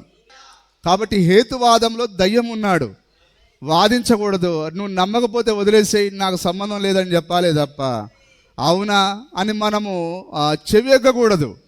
చెవి ఎక్కినప్పుడు దయ్యం నిన్ను కదలనివాడు. ఒక అందమైన స్త్రీ గనక దేవుని ఆత్మ లేని పురుషుణ్ణి కిలిక్కు నవ్విందా, వాడిగా పోడిగా అంటే కట్టిపడేస్తుందిగా, మెస్మరైజ్. అది ఎందుకంటే దయ్యం అది. అదే దేవుని ఆత్మ కలిగిన వాడు జస్ట్ ఆమెను జయించి వెళ్ళిపోతాడు. నిజమేనా? అలాగనే దీన్ని కూడా నీతో హేతువాదం చేసినప్పుడు నువ్వు వాదన పెట్టుకోక, పోరా సైతాన్ అని చెప్పి నువ్వు ముందుకు వెళ్ళిపోతావు. వాడితో మనం వాదన దిగాల్సిన పని లేదు. ఏ కోడ్స్ మనకంటే ఎక్కువ వాడికి తెలుసా? నీ పాస్టర్ కంటే దయ్యానికి ఏమైనా తెలుసా? చాలే దయ్యం అని నోరు మూసుకో. నీ వాదనలు, నీ కోడ్స్ నాకేం అవసరం లేదు. నాకు బోలెడని వర్తమాన పుస్తకాలు ఉన్నాయి, నీ దగ్గర నీది నువ్వు ఉంచుకో అని చెప్పి మనం సైలెంట్గా రావడమే. మరి యేసేపు ఏం చేశాడు? స్త్రీ బలవంతం చేసినప్పుడు ఏం చేశాడు? నిజమేనా? తెలివైన వాడు ఏం చేయాలి? పారిపోవాలి తప్ప అక్కడ నిలబడకూడదు. ఏం చేసిన సార్, బలవంతం చేసింది, తప్పలేదు. అట్లా సాకులు చెప్పలేదు ఆయన. గుడ్డలు ఊడిపోయినా పర్వాలేదు. హల్లెలూయా. ఆ దయ్యం నుంచి పారిపోవడం ముఖ్యం. మరి వాడు గర్జన సింహం వలె తిరుగుతున్నాడు. ఇప్పుడు తప్పించుకోవడం అనంటే పారిపోవడం, తప్పించుకోవడం. నిజమేనా? తప్పించుకోవడం అంటే అక్కడ నిలబడడం కాదు, వాదించడం కాదు తప్పించుకోవడం. వాడి దగ్గర నుంచి మనం ఎస్కేప్ అవ్వాలి. అదే తెలివైన అవ్వ కూడా ఏం చేయాలి? ఆ నుంచి దూరంగా వెళ్ళిపోవాలి. ఆమె మాయం అవ్వాలనుకుంటే మాయం కావచ్చు, కానీ ఆమె మాయం అవ్వకుండా అక్కడే వారి జ్ఞానం, ఇందులో ఏదో సంథింగ్ దేర్ అనుకున్నది. ఆమె సంథింగ్ హియరో సంథింగ్ దేరో అనుకున్నది, కానీ చివరికి ఏమైపోయింది? హల్లెలూయా. మొత్తం జీవం మొత్తం పోగొట్టుకున్నది. కాబట్టి నిజమైన అవ్వ ఆదాములు మాయం అవ్వగలరు, వాళ్ళు కనిపించగలరు. ఆదామా వీడెవడో ఇచ్చిండు, నువ్వు ఎక్కడున్నావని అంటే ఆదాము దగ్గరికి వెళ్ళిపోగలదు ఆమె. కానీ ఎందుకంటే వాడి జ్ఞానం చాలా తీయగనిపించి అక్కడే వాడు కట్టిపడేశాడు. కదలనీయలే. ఒక అందమైన స్త్రీ ఆత్మలేని పురుషుని ఎట్లయితే కట్టిపడేస్తుందో, అదేనా సార్? ఆ దెలీలా సంసోరును కట్టిపడేసినట్లుగా చివరికి విసిగిపోయి ఏం చేశాడు? ఇక నా బలం ఫలానా చోట ఉందని విసిగిపోయి చెప్పేశాడు. ఇక అవన్నీ ఎందుకొరకు రాశాడు దేవుడు? మనకు బుద్ధి కలగడానికి, మనకు వివేచన జ్ఞానం రావడానికి. అందరు వింటున్నారా? మరి ఆమె దేవుని యొక్క వాక్యమునకు బదులుగా సాతాను యొక్క హేతువాదం వినది. చూశారా? హేతువాదం అంటే సైన్స్. ఈ సైన్స్ నమ్మే వాళ్ళందరూ ఎవరు? హేతువాదులు. అంటే వారి కళ్ళెదుట ప్రాక్టికల్గా ప్రూవ్ చేయాలి. అప్పుడే ఈ హేతువాదులు ఏమంటారు? యేసుక్రీస్తు మరి నీళ్లను ద్రాక్షారసంగా మార్చాడని మీరు అంటున్నారు కదా, ఇప్పుడు మా ముందు కనుక మీరు నిరూపిస్తే మేము కూడా మీ ప్రభువును నమ్ముతామని అంటారు వాళ్ళు. మరి నువ్వు చేసి నిరూపించగలవా? దేవుడు ఆయన మాయాతంత్రమో లేకపోతే ఆ హిప్నాటిజమో లేకపోతే దాన్ని ఏమంటారు, ఆ తంత్రగాడు కాదు. ఆయన అవసరత ఉన్నప్పుడు మాత్రమే చేస్తాడు. ఆ యొక్క ఎర్ర సముద్రాన్ని ఏదో నా బలం ఎంత ఉందో అని చూపించడానికి కాదు, కానీ వారికి అది అడ్డు వచ్చింది కాబట్టి దాన్ని చీల్చాడు ఆయన. ఆ యోర్దాను అడ్డు వచ్చింది కాబట్టి దాన్ని చీల్చాడు ఆయన. వారికి నీళ్ళు అవసరమయ్యాయి కాబట్టి ఆ బండను చీల్చాడు ఆయన. ఆయన అవసరతను తీర్చే దేవుడే తప్ప కోరికల దేవుడు కాడు ఆయన, వరాల దేవుడు కాడు ఆయన. అది మనం తేడాన్ని గమనించాలి. ఆ స్త్రీ తనకు అవసరత ఉన్నది, ప్రభువా నీ వస్త్రపు చెంగును ముడితే చాలు నేను బాగవుతాను. కానీ వారు ఆయన వస్త్రాల్ని మరి తునకలు చేసి చీట్లు వేసుకున్నారు. మరి ఆయన ముసుగు వేసి కొట్టారు. నువ్వు అందరి గురించి చెప్తావట, ఇప్పుడు నిన్ను కొట్టిన వాడెవరో చెప్పు. ఆయన అప్పుడు ఏమన్నా బదులు పలికాడా? ఆయన ఏదో హాస్యగాడు కాదు ఆయన. హల్లెలూయా. కాబట్టి ఈ సైన్స్, ఈ హేతువాదులు అడిగేదానికి దేవుడు సమాధానము చెప్పడు. ఆ యొక్క పిలాతు అడిగాడు, నువ్వెవరు అసలు? మరి నిన్ను విడిపించడానికి నాకు అధికారం ఉందనంటే, నీకు పైనుండి శక్తి ఇవ్వబడితేనే తప్ప, పైనుండి అధికారం ఇవ్వబడితేనే తప్ప నన్ను విడిపించడానికి నీకు లేదు. ఆయన తనకు తానే మరణించడానికి ఆయన రాసుకున్నాడు ఆయన. ఇక పిలాతు కాదు కదా, పిలాతు బాబు వచ్చినా ఆయనను శిలువ మరణం నుంచి ఎవ్వరు తప్పించలేరు. ఆయనే చనిపోవడానికి వచ్చాడు ఆయన. కానీ వీడేమంటున్నాడు, నిన్ను తప్పించగలను అంటే, అరే నీ పైన నాకు దయ ఉంది, జాలి ఉంది. ఆయన తన పాత్రను పోషిస్తున్నాడు ఆయన. హల్లెలూయా. కాబట్టి సోదరులారా, హేతువాదానికి దిగకండి. అక్కడ ఆ యొక్క జ్ఞానం కొరకైన ఆ యొక్క వాదనలో దయ్యం పనిచేస్తాడు. సాతాను యొక్క హేతువాదం అనేది చూసారా? అప్పుడు అది ఆమెను శోధించి దారి మళ్లించిన సాతాను యొక్క మురికి చేతిలోనికి తిరిగి వెళ్ళజాలదు. వాడు ఏం చేశాడు? వీళ్ళని దారి తప్పించి ఆ హక్కు పత్రంను వాడు లాక్కోవాలనుకున్నాడు. కానీ చట్టం ఏం చేస్తుంది? దాని యొక్క చట్టం ఒకటి, నియమం ఒకటి ఉన్నది. హల్లెలూయా. ఆస్తి చనిపోతే ఎవడో పక్కోడు తీసుకోవడానికి లేదండి. అతని బంధువులు ఎవరైతే ఉన్నారో వాళ్ళకు మాత్రమే పోతుంది. గవర్నమెంట్ అయినా ఏం చేస్తుంది? మరి పలానా ఆయనకు వెనక ముందు ఎవరు లేరు, మరి ఇద్దరి దగ్గర వాళ్ళు ఎవరున్నారు? అప్పుడు విచారణ చేసి ఆ దగ్గరి వాడికి ఆస్తిని అప్పగిస్తారు. అలాగనే ఆయన మరి ఆదాముకి ఇచ్చేటప్పుడే ఆదాము ఒకవేళ పోగొట్టుకున్న మరలా ఇది నా చేతికి రావాలనే ఒక నిబంధన పైన ఆయన ఆదాముకి ఇచ్చాడు. ఆయన ఎప్పుడైతే ఆదాము పోగొట్టుకున్నాడో సాతాను దాన్ని పట్టుకుందాం అనుకున్నాడు. ఆలోగా అది ఎగిరి ఆ అసలైన హక్కుదారుని చేతికి వెళ్ళిపోయింది. వింటున్నారు అందరూ? కావున తిరిగి సాతాను మురికి చేతులకి తిరిగి వెళ్ళజాలదు. కావున ఏ దస్తావేజైనా వెళ్ళినట్లుగానే అది తన యొక్క అసలైన సొంత యజమాని ఎద్దకు తిరిగి వెళ్ళినది. చూశారా? యజమానుడకు అసలైన సొంత యజమానుడు ఎద్దకు తిరిగి వెళ్ళినది. చూశారా? యజమానుడకు అసలైన వాని ఎద్దకే అది వెళ్ళును. మరియు ఆయనే సృష్టికర్త అయిన దేవుడు, దాన్ని చేసిన వాడు మరియు దాన్ని పట్టుకొని ఉన్నవాడు ఆయనే. ఇప్పుడు చెరలో ఉన్న ఆత్మలు 80 పేర గమనించుము. విమోచకుడు రాగా యోహాను చుట్టూ చూచెను. దేవుడు తన కుడి చేత 7 ముద్రలు గట్టిగా వేయబడిన గ్రంథమును కలిగిన వాడై. హల్లెలూయా. ఆ యొక్క 5వ అధ్యాయం మనం చదువుదాం ఒకసారి. 5వ అధ్యాయం, ప్రకటన గ్రంథం 5వ అధ్యాయం చూడండి ఒకసారి. ప్రకటన 5వ అధ్యాయం.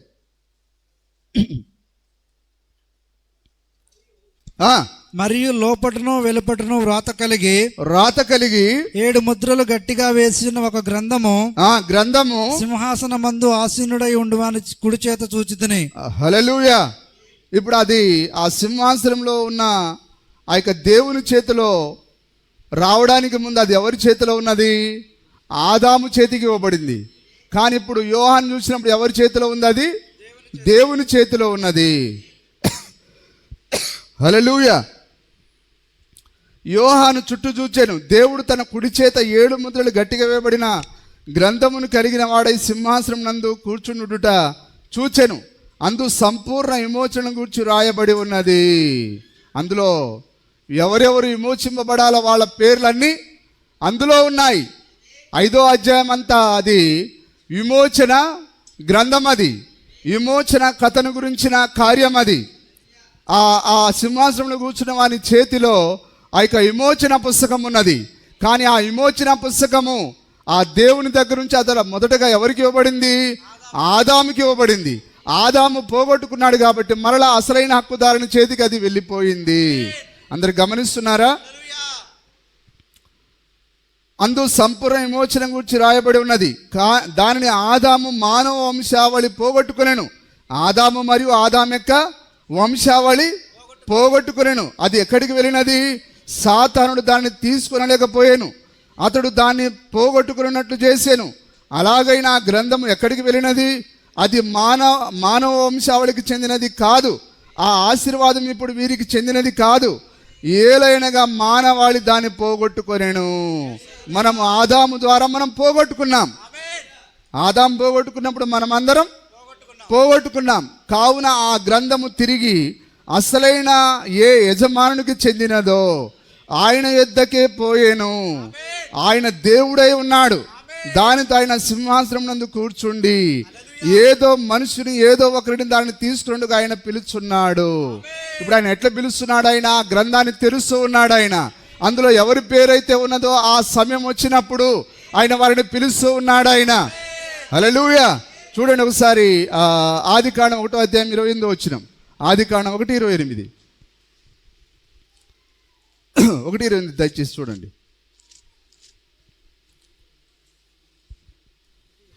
దేవుడు వారిని ఆశీర్వదించెను. దేవుడు వారిని ఆశీర్వదించెను. ఎట్లనగా మీరు ఫలించి అభివృద్ధి పొంది విస్తరించి భూమిని నిండించి దానిని లోపరుచుకొనుడి. దేవుడు ఆదాము చేతికి ఏమిచ్చాడు? ఆ యొక్క హక్కు పత్రం ఇచ్చాడు ఆయన. ఇప్పుడు ఆ 5వ అధ్యాయంలో ఉన్న హక్కు పత్రము ఆదాము చేతికి ఇచ్చి దేవుడు ఆదామును దీవిస్తూ ఉన్నాడు. హల్లెలూయా. హక్కు పత్రం అన్నా విమోచన పత్రం అన్నా ఒకటేనా? 7 ముద్రల పుస్తకం అన్నా ఒక్కటే. హల్లెలూయా. ఇప్పుడు 7 ముద్రల పుస్తకం ఎవరికి ఇవ్వబడింది? ఆదాము చేతికి ఇవ్వబడింది. ఇప్పుడు ఆయన ఆదామును ఈ హక్కు పత్రాన్ని ఇచ్చి ఈ భూమిని లోపరుచుకొనండి, ఈ భూమిని ఏలమని అంటున్నాడు ఆయన. నిజమేనా? మళ్ళీ చదవండి ఆ మాటను. దేవుడు వారిని ఆశీర్వదించెను.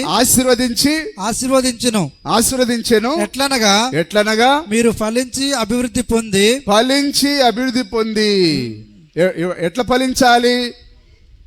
ఆదాము మరి ఎట్లా ఫలించాలి? హల్లెలూయా. చదవండి. మీరు ఫలించి అభివృద్ధి పొంది విస్తరించి భూమిని నిండించి దానిని హల్లెలూయా. లోబరుచుకొనుడి. ఇప్పుడు ఈ హక్కు పత్రంలో ఉన్న పేర్లందరినీ, ఈ హక్కు పత్రంలో ఏమున్నది? ఆదాముకు ఆయన ఏమి ఇచ్చాడు? ఆయన ఆ యొక్క పేర్లతో కూడిన హక్కు పత్రాన్ని ఇచ్చాడు ఆయన. నిజమేనా సార్? ఆ పుస్తకంలో ఏమున్నది? మన అందరి పేర్లు ఉన్నాయి. ఆదాము ఇదిగో ఇందులో ఎవరెవరి పేర్లు అయితే ఉన్నాయో వాళ్ళందరినీ ఈ భూమి పైన నింపేసేయి. హల్లెలూయా. వింటున్నారు? అర్థం కావట్లేదా? వధువేనా? ఇప్పుడు ఇది అసలైన హక్కుదారుడు ఆ యొక్క ఆదాముకి ఇచ్చాడు. కానీ ఆదాము దాన్ని పోగొట్టుకున్నప్పుడు అది అసలైన హక్కుదారుని చేతికి పోయింది అది. అయితే ఇప్పుడు ఆదాము ఏం చేయాలి? ఆ పుస్తకంలో ఉండే వారందరిని విమోచించాలి. ఎక్కడి నుంచి? ఆ మట్టిలో నుండి తీయాలి. ఆదాము ఎట్లయితే దేవుడు ఆదామును నేలమణితో నిర్మించాడో అలాగే ఆయన హేబేలును ఆదాము నేలమణితో నిర్మించాలి. ఆ జీవాన్ని ఆ యొక్క ఊదాలి. ఎవరిలో? ఆ యొక్క హేబేలులో ఊదాలి. అప్పుడు ఆ యొక్క హేబేలుతో నింపాలి ఆయన. ఆ తర్వాత సేతుతో నింపాలి ఆయన. హల్లెలూయా. మరి హేబేలును నిద్రపుచ్చి ఏం చేయాలి? ఆదాము అతనిలో నుంచి అతని భార్యను తీయాలి. ఎవరు తీయాలి? ఆదామే తీయాలి. నాయన గుర్తుకొస్తున్నదా? హల్లెలూయా. కొంచెం గుర్తుకొస్తున్నదా? పూర్తిగా గుర్తుకొస్తున్నదా? పూర్తిగానేనా? ఇదే సార్ స్టోరీ, అసలు ఇదే. దేవుని నామానికి మహిమ కలుగును గాక. నింపుడి అని అంటే లైంగిక కార్యం ద్వారా కాదు. ఇదే అసలు. మనం ఇప్పుడు రెండో ఆదాముకు జన్మిస్తున్నాం. మరి రెండో ఆదాము ఏమైనా పెళ్లి చేసుకొని పిల్లల్ని అన్నాడు అట్లనా? మనం ఎట్లా వస్తున్నాం? వాక్యము ద్వారా. ఈ బిడ్డలు ఎట్లా రావాలి? వాక్యం ద్వారా రావాలి. ఈ హక్కు పత్రంలో ఎవరైతే ఉన్నారో వాళ్ళందరినీ ఆదాము విమోచించాలి. మట్టిలోంచి పైకి లేపాలి. ఆ థియోఫర్ని మట్టిని కలపాలి. ఆదామే ఈ భూమిని నింపాలి. అందుకొరకు ఆ మొదటి ఆదాము తప్పిపోయాడు కాబట్టి ఆయన కూడా ఏ పేరుతో వచ్చాడు? ఆదాము అనే పేరుతోనే వచ్చాడు. ఆదామే ఆ పనిని పూర్తి చేయాలి కాబట్టి. హల్లెలూయా. మరి ఆ పాత నిబంధన క్రమం ఏంటిది? ఆ యొక్క అన్న చనిపోతే అన్న యొక్క భార్యను ఎవరు చేసుకోవాలి? ఆ యొక్క తమ్ముడు పెళ్లి చేసుకొని ఆమెతో బిడ్డలను కనాలి. హల్లెలూయా. అలాగనే ఆ రెండో ఆదాము అన్న చచ్చిపోయాడు కాబట్టి ఇప్పుడు రెండో ఆదాము వచ్చి, హల్లెలూయా, ఆదాము ఆ యొక్క చేయలేకపోయిన పనిని ఈ రెండో ఆదాము పూర్తి చేస్తున్నాడు. మనని లైంగిక కార్యం ద్వారా కాదు కానీ, హల్లెలూయా, ఆ వాక్యం ద్వారా తిరిగి మనల్ని లేపుతున్నాడు. వాక్యం ద్వారా పునరుద్ధరింపజేస్తున్నాడు. హల్లెలూయా. ఏదేని తోటలో ఏం పోగొట్టుకున్నాడో సంఘ శాఖలకు ఇప్పటి వరకు కబురే లేదు. ఆ ఎంఐ గ్రామానికి వెళ్తున్న ఇద్దరు శిష్యులు, అయ్యా నువ్వు ఒక్కడివే కొత్తోడివా, ఇక్కడ జరిగిన సంగతి అంటే ఆయనకేమీ తెలియదు అన్నట్టుగా వీళ్ళు మాట్లాడారు. కానీ అది వాస్తవంగా ఎవరికి తెలియదు? అది సంఘ శాఖలకు తెలియదు. వారికి ఈ పుస్తకంలో ఏముందో అసలు వారికి తెలియదు. నిజమేనా? ఈ హక్కు పత్రంలో ఉన్న వారందరితో ఆదాము భూమి మొత్తం నింపాలి. కానీ ఆ పుస్తకం పక్కన పెట్టేసి భార్యతో లైంగిక కలిసి ఆ పుస్తకాన్ని పోగొట్టుకున్నాడు. కాబట్టి ఇప్పుడు మరలా ఆ పత్రాన్ని తీసుకొని ఇప్పుడు ఆయన వస్తున్నాడు అక్కడికి. దేవుని నామానికి మహిమ కలుగును గాక. ఒకసారి చూడండి 2వ అధ్యాయం 7వ వచనం, ఆదికాండం. దేవుడైన యెహోవా నేలమంటితో నరుని నిర్మించి. ఇప్పుడు ఎట్లా నింపాలని దేవుడు అంటున్నాడు ఆదాముతో? ఆదాము ఎట్లయితే భూమి మీదకి వచ్చాడో ఆ యొక్క హేబేలు కూడా అట్లే రావాలి, సేతు అట్లే రావాలి. మరి ఆదాములో నుండి ఎట్లయితే ఆదాము యొక్క భార్య వచ్చిందో హేబేలులో నుంచి హేబేలు భార్య రావాలి, సేతులో నుంచి సేతు భార్య రావాలి. ఆ విధంగా జతలు జతలుగా ఈ భూమి అంతా నింపబడి ఉండాలి. మరి ఆ యొక్క 1000 ఏళ్ల పరిపాలన మనమందరం, హల్లెలూయా, నీవు నీ భార్య అక్కడ, సోదరులు అక్కడ ఉంటారు. మీరు మీ స్వాస్థ్యాన్ని పోగొట్టుకోరు. అన్ని జంటలు అక్కడ ఫుల్ఫిల్ అవుతాయి. దాని కొరకే మనం ఎదురు చూస్తున్నాం. మన ప్రియమైన వారందరూ అక్కడ ఉంటారు.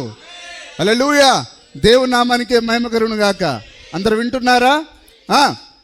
దేవుడైన యెహోవా నేలమంటితో నరుని నిర్మించి వాని నాసికారంధ్రములలో జీవవాయువును ఊదగా నరుడు జీవాత్మ ఆయను. అది ఇప్పుడు ఆదాము కూడా ఇప్పుడు ఏం చేయాలి?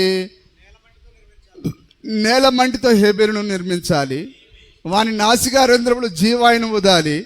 ఇప్పుడు మరలా హేబేలు ఒంటరిగా ఉండడు కాబట్టి ఆ హేబేలు నుంచి హేబేలు భార్యను తీయాలి. ఆ విధంగా భూమిని నింపే కార్యం అదే. దేవుడు అది చెప్పాడే తప్ప లైంగికంగా బిడ్డలను కనడం దేవుని యొక్క పరిపూర్ణమైన చిత్తం కాదు. కానీ ఇప్పుడు ఇదంతా ఏంటిది? దేవుని యొక్క అనుమతి పూర్వకమైన చిత్తము. హల్లెలూయా. ఈ అనుమతి పూర్వకమైన చిత్తం ఏం చేసింది? మనల్ని ఆ యొక్క మరణానికి గురి చేసింది. దేవుని నామానికి మహిమకరును గాక. ఒకసారి మనం చూద్దాం ఆ యొక్క రోమా పత్రిక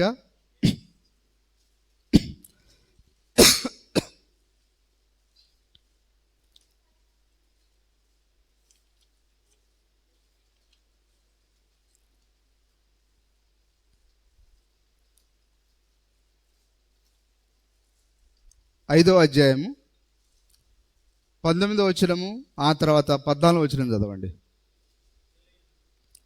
రోమా పత్రిక మరియు అతడు విశ్వాసమునందు బలహీనుడు కాక. రోమా పత్రిక 5వ అధ్యాయం 19వ వచనం.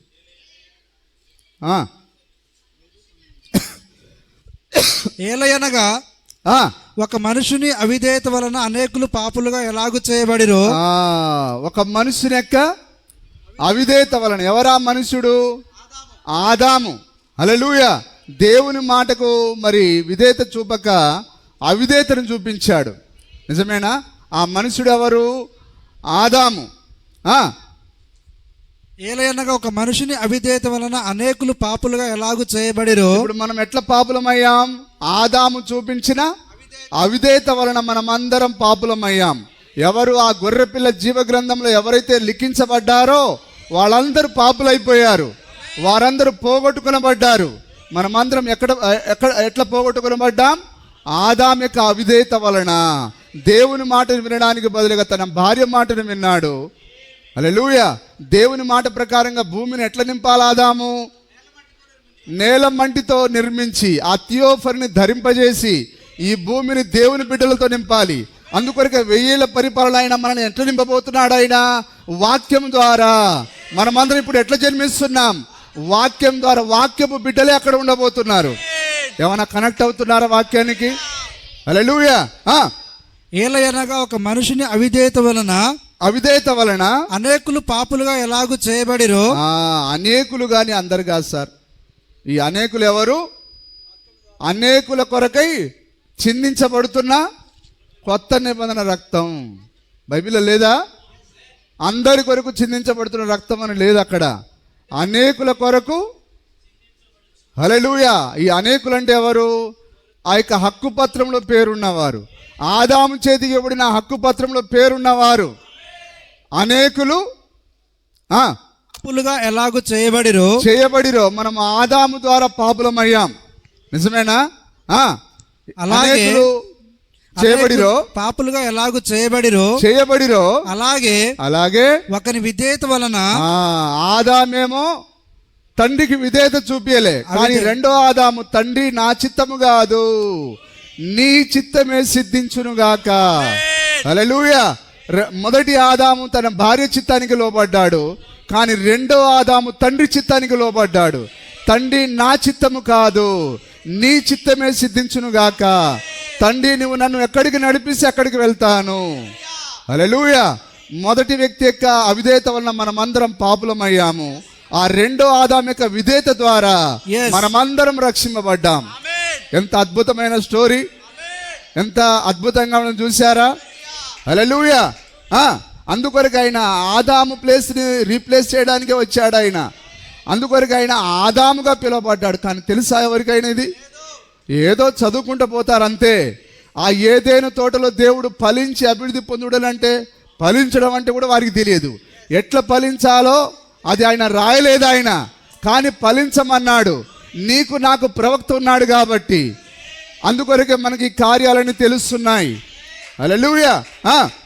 అలాగే ఒకని విధేయత వలన అనేకులు నీతిమంతులుగా చేయబడుదురు.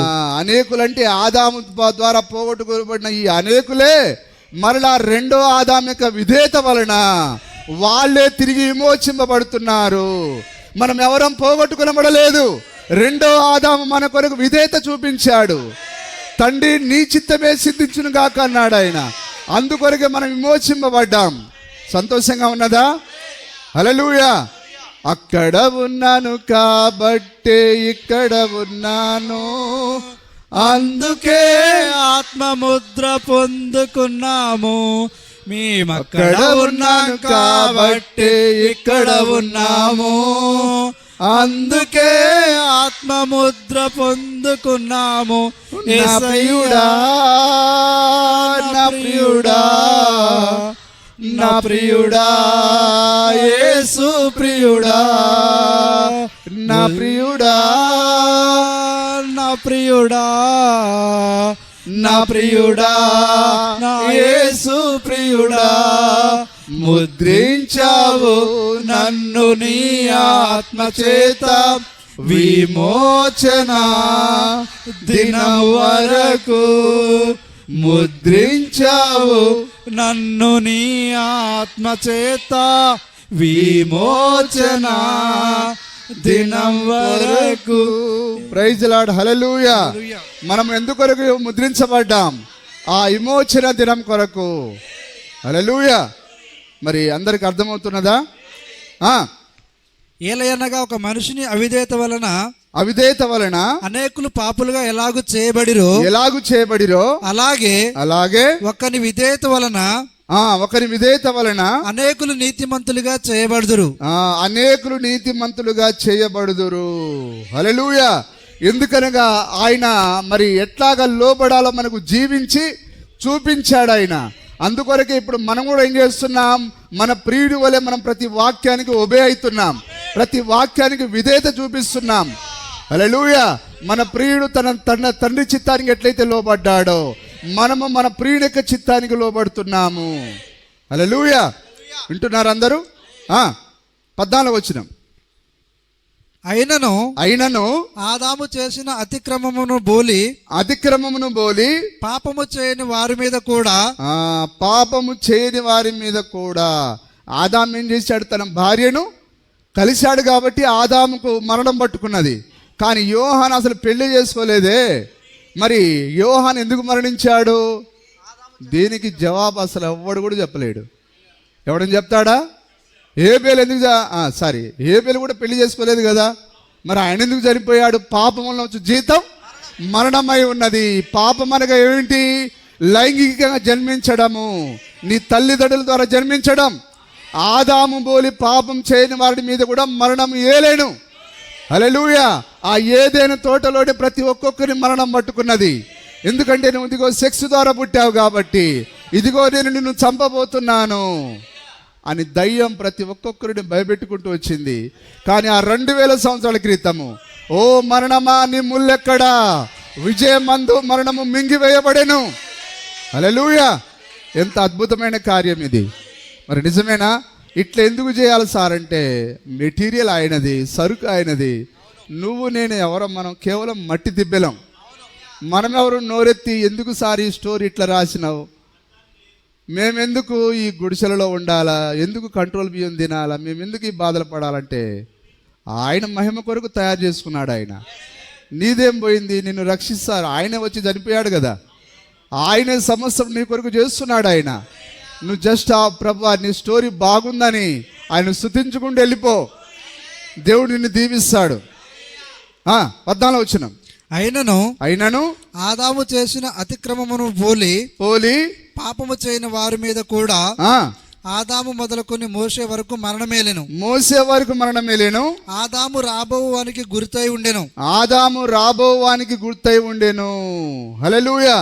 అంటే మరి ఆదాము ద్వారా మరణం వచ్చింది. మరి అలాగనే యేసుక్రీస్తు ఆదాము ఎవరికి గుర్తుగా ఉన్నాడు? ఆ రాబోయే రెండో ఆదాముకు లేదా యేసుక్రీస్తుకు గుర్తుగా ఉన్నాడు. అయితే అపరాధము కలిగినట్టు కృపావరము కలగలేదు. ఎట్లనగా ఒకని అపరాధం వలన అనేకులు చనిపోయిన ఎడల మరి ఎక్కువగా ఒకని అపరాధం వలన, ఆదాము యొక్క అవిధేయత వలన ఎవరెవరు చనిపోయారు? ఈ హక్కు పత్రంలో ఎవరైతే ఉన్నారో వాళ్ళందరూ మరణానికి గురయ్యారు. హల్లెలూయా. మరి చూడండి, ఎట్లనగా ఒకని అపరాధం వలన అనేకులు చనిపోయిన ఎడల మరి ఎక్కువగా దేవుని కృపయు యేసుక్రీస్తుని ఒక మనుషుని కృపచేత యేసుక్రీస్తు అను మనుషుని కృపచేతనైనను దానమును అనేకులకు విస్తరించెను. హల్లెలూయా. ఇప్పుడు ఆదాము ద్వారా, కానీ ఇప్పుడు మనల్ని బ్రతికించాలని రూల్ ఏమి లేదు. కానీ ఇప్పుడు ఆయన దానంగా ఉచితంగా మనకిస్తున్నాడు. ఆయన బతకమని అంటున్నాడు ఆయన. హల్లెలూయా. నిజమేనా? ఎంత అద్భుతమైన కృప. మరి మీరు అర్థం చేసుకోవడానికి ప్రయత్నం చేయండి. ఆ తర్వాత మనం కొద్దిగా ముందుకు వెళ్ళి చూద్దాం.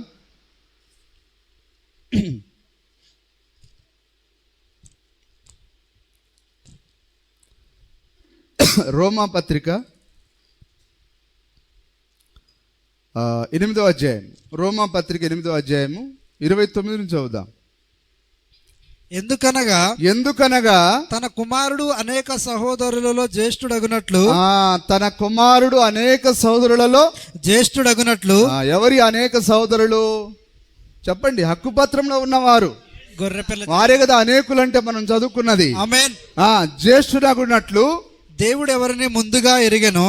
ముందుగా అంటే జగత్తు పునాది వేయబడక ముందే. హల్లెలూయా. దేవుడు ముందుగా ఎవరిని ఎరిగేనో వారు తన కుమారునితో సారూప్యము గలవారవుటకు.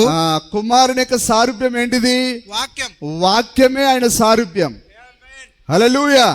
కుమారునితో సారూప్యం గలవారగుటకు వారిని ముందుగా నిర్ణయించెను. మరియు ఎవరిని ముందుగా నిర్ణయించునో వారిని పిలిచెను. అది ఎవరిని ఆయన ముందుగా నిర్ణయించాడో, జగత్ పునాది వేయబడక ముందు ఎవరి పేరైతే గొర్రెపిల్ల జీవ గ్రంథంలో ఉంచాడో వాళ్ళని ఆయన పిలుస్తున్నాడు. ఆయన వారిని పిలిచెను, నిర్ణయించెను. మరియు ఎవరిని ముందుగా నిర్ణయించునో వారిని పిలిచెను.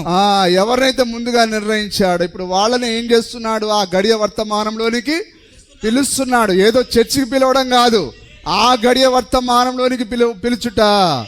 ఆయన 7 సంఘ కాలాల్లో ఆయనే సంచరిస్తున్నాడు. మరి యోహాను చూసినప్పుడు ఆయన మనుష్య కుమారుని పోలిన ఒకరిని చూచాడు ఆయన.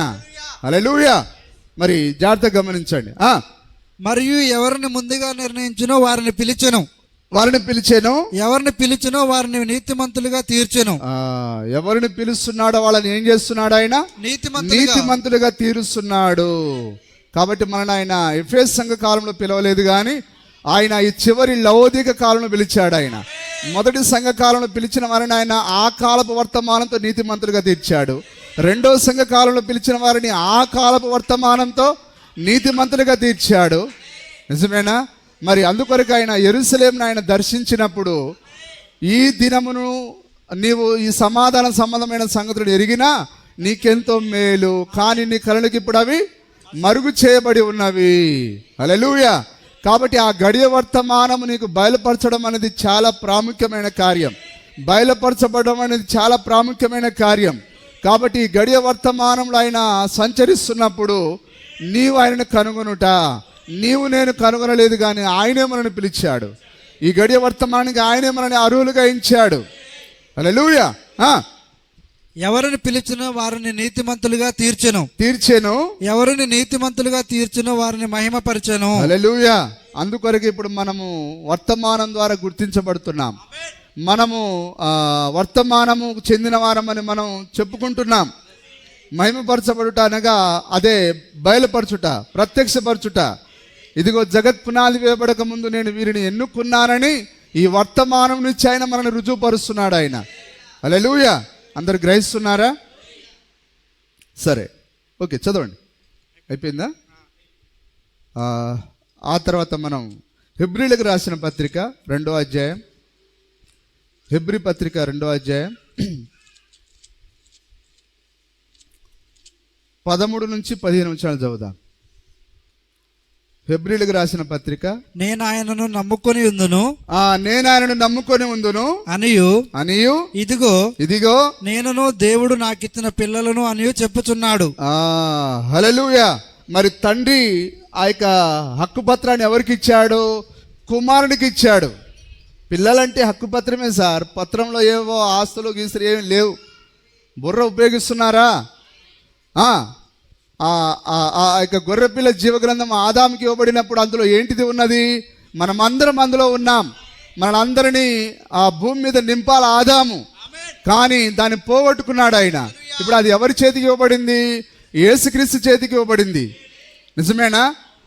ఇప్పుడు అదే మాట్లాడుతున్నాడు ఆయన. నేను ఆయనను నమ్ముకొని ఉందుననియు ఇదిగో నేనును దేవుడు నాకిచ్చిన పిల్లలను అని చెప్పుచున్నాడు కాబట్టి హల్లెలూయా. కాబట్టి ఇప్పుడు ఆ పిల్లలు ఏమయ్యారట? కాబట్టి ఆ పిల్లలు రక్తమాంసములు గలవారైనందున. ఇప్పుడు నాకు చెప్పండి, ఎవరి ద్వారా వీళ్ళు రక్తమాంసంలోనికి వచ్చారు? చెప్పండి, ఉన్నారా? వాక్యాన్ని గ్రహించే వాళ్ళు చెప్తారా? ఎట్లా మనం రక్తమాంసంలోనికి వచ్చాము? ఆదాము ద్వారా. హల్లెలూయా.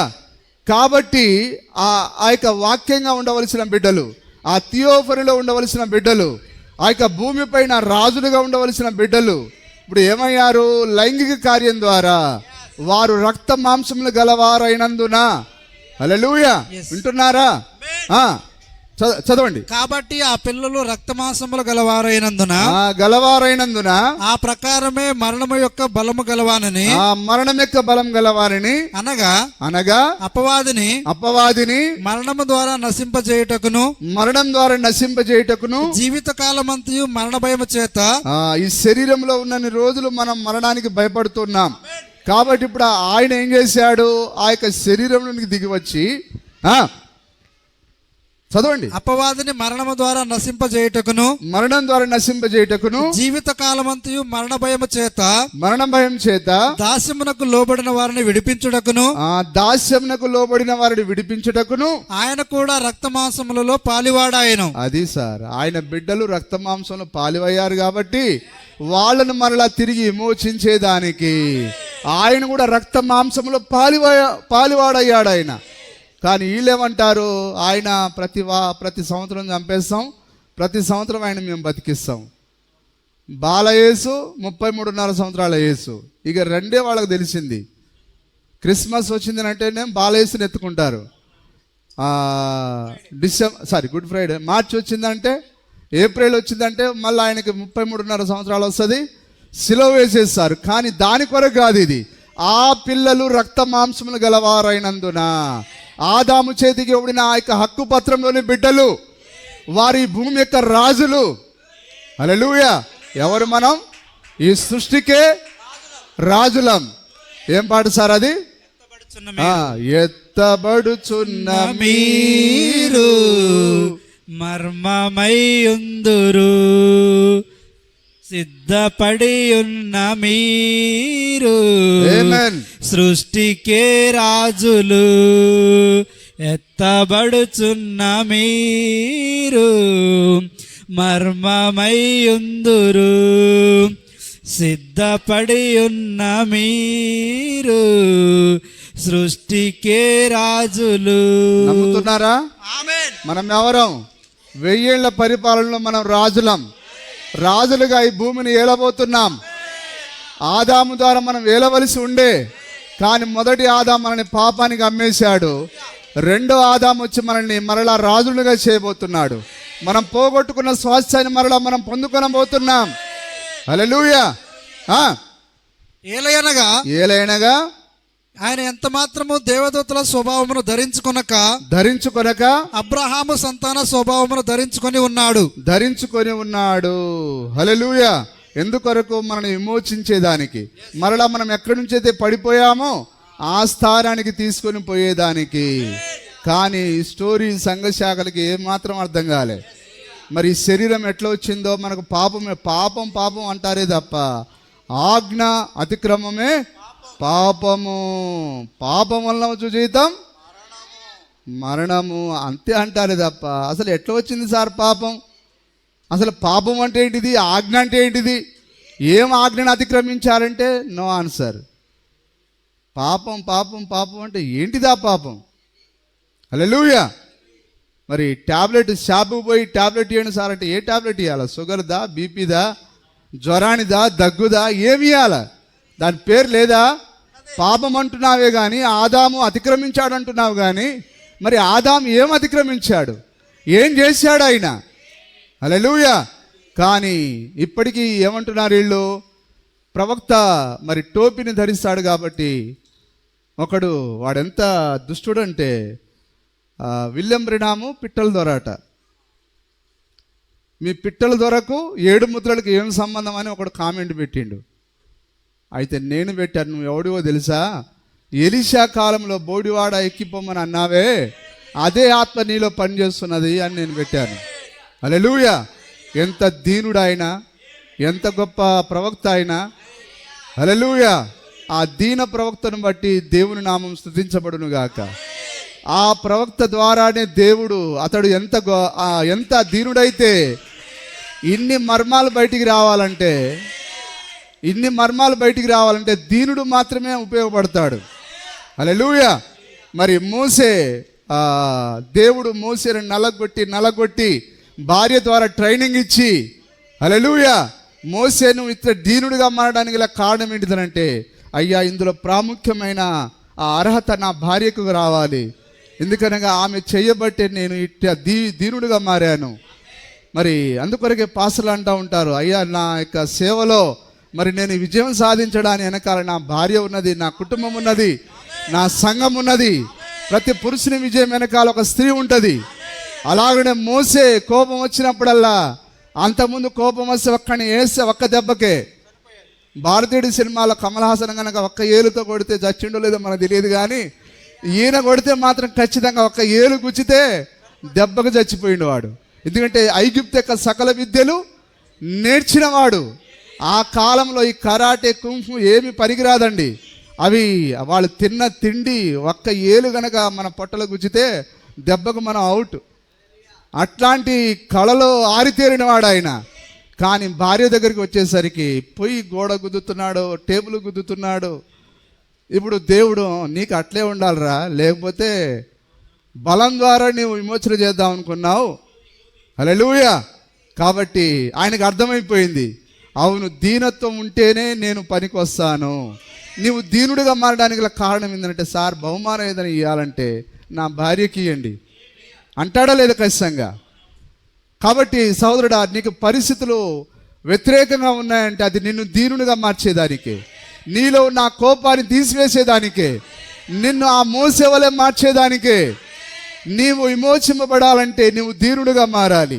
నీకున్నదంతా ఆ కోపాన్ని, ఆ సంశయాన్ని, ఆ ప్రతి అసూయను, ప్రతి దాన్ని నీవు బయటికి కక్కివేయాలి. అప్పుడే దేవుడు నిన్ను ఉపయోగించుకుంటాడు. హల్లెలూయా. ఎక్కడ ఆగాం మనం? ఏలయనగా ఆయన ఎంత మాత్రమును దేవదూతల స్వభావమును ధరించి. తర్వాత మనం ముందుకెళ్దాం. యోహాను సువార్త 6వ అధ్యాయం 37వ వచనం. ఓకే, నేను ముగిస్తాను, టైం కూడా అయిపోయింది. 12:17. 6వ అధ్యాయం 37వ వచనం. తండ్రి నాకు అనుగ్రహించు వారందరూ నా యొద్దకు వత్తురు. అది ఇప్పుడు తండ్రి ఎప్పుడు అనుగ్రహించాడు? గొర్రెపిల్ల జీవగ్రంథం అంటే ఆయనే, యేసుక్రీస్తే గొర్రెపిల్ల జీవగ్రంథమై ఉన్నాడు. కాబట్టి తండ్రి మనల్ని ఎక్కడుంచాడు? ఆ వాక్యంలో ఉంచాడు ఆయన. తండ్రి నాకు అనుగ్రహించిన వారందరూ నా యొద్దకు వత్తురు. ఆయన యొద్దకు రావడం అనగా నీ గడియకు చెందిన వర్తమానం దగ్గరికి రావడం. హల్లెలూయా. నా తండ్రి నాకు అనుగ్రహించిన వారందరూ నా యొద్దకు వత్తురు. నా యొద్దకు వచ్చువానని నేను ఎంత మాత్రమును బయటికి త్రోసివేయను. హల్లెలూయా. ఎవరైతే గొర్రెపిల్ల జీవ గ్రంథంలో ముందుగా ఎన్నిక చేయబడ్డారో వాళ్ళు ఎంత మాత్రమును బయటికి పోరు. మీరు వింటున్నారా జాగ్రత్తగా? వారిని నీవు బయటికి గెంటి వేసిన వారు పోలేరండి. ఎందుకనగా దేవుడే వారిని ముందుగా ఎన్నుకున్నాడు కాబట్టి. ఒకసారి మనం చూద్దాం ఆ యొక్క లూకా సువార్తలో మరి ఏమని చెప్పబడింది, ఒకసారి మనం చూద్దాం.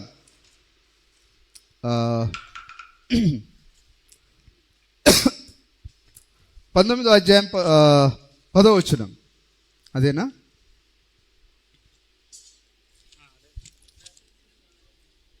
అది కాదండి.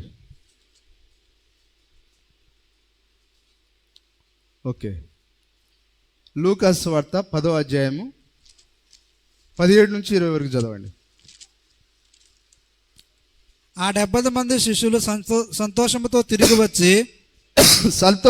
తిరిగి వచ్చి ప్రభువా దయ్యములు కూడా నీ నామం వలన మాకు లోబడుచున్నవని చెప్పగా ఇప్పుడు ఎంతమంది? 70 మంది. ఇప్పుడు ఈ 70 మంది ఎవరు? మారు మనసు లేనోళ్ళు, వాక్యాన్ని నమ్మనోళ్ళు. అందుకొరకు ఈరోజు కూడా ఊరబ్బా షబ్బా రబ్బా, అమ్మాయి నీకు ఏంటిది నొప్పి? అయ్యా కడుపు నొప్పి, గడ్డ 10 కేజీలది, టచ్, ఓ తగ్గిపోయిందా చూసుకో, అయ్యా కరిగిపోయిందయ్యా. ఈడెవడీడు? మారు మనసు లేనివాడు. నిజమేనా? ఆ బెల్లంపల్లికి పో, మారు మనసు లేదు. మారు మనసు ఉంటే వాక్యం కొరకు జీవిస్తావు. ఈ మాయల పగిరిగా వాళ్ళందరూ ఎవరిళ్ళు? మారు మనసు లేని వాళ్ళు, వాక్యం లేని వాళ్ళు.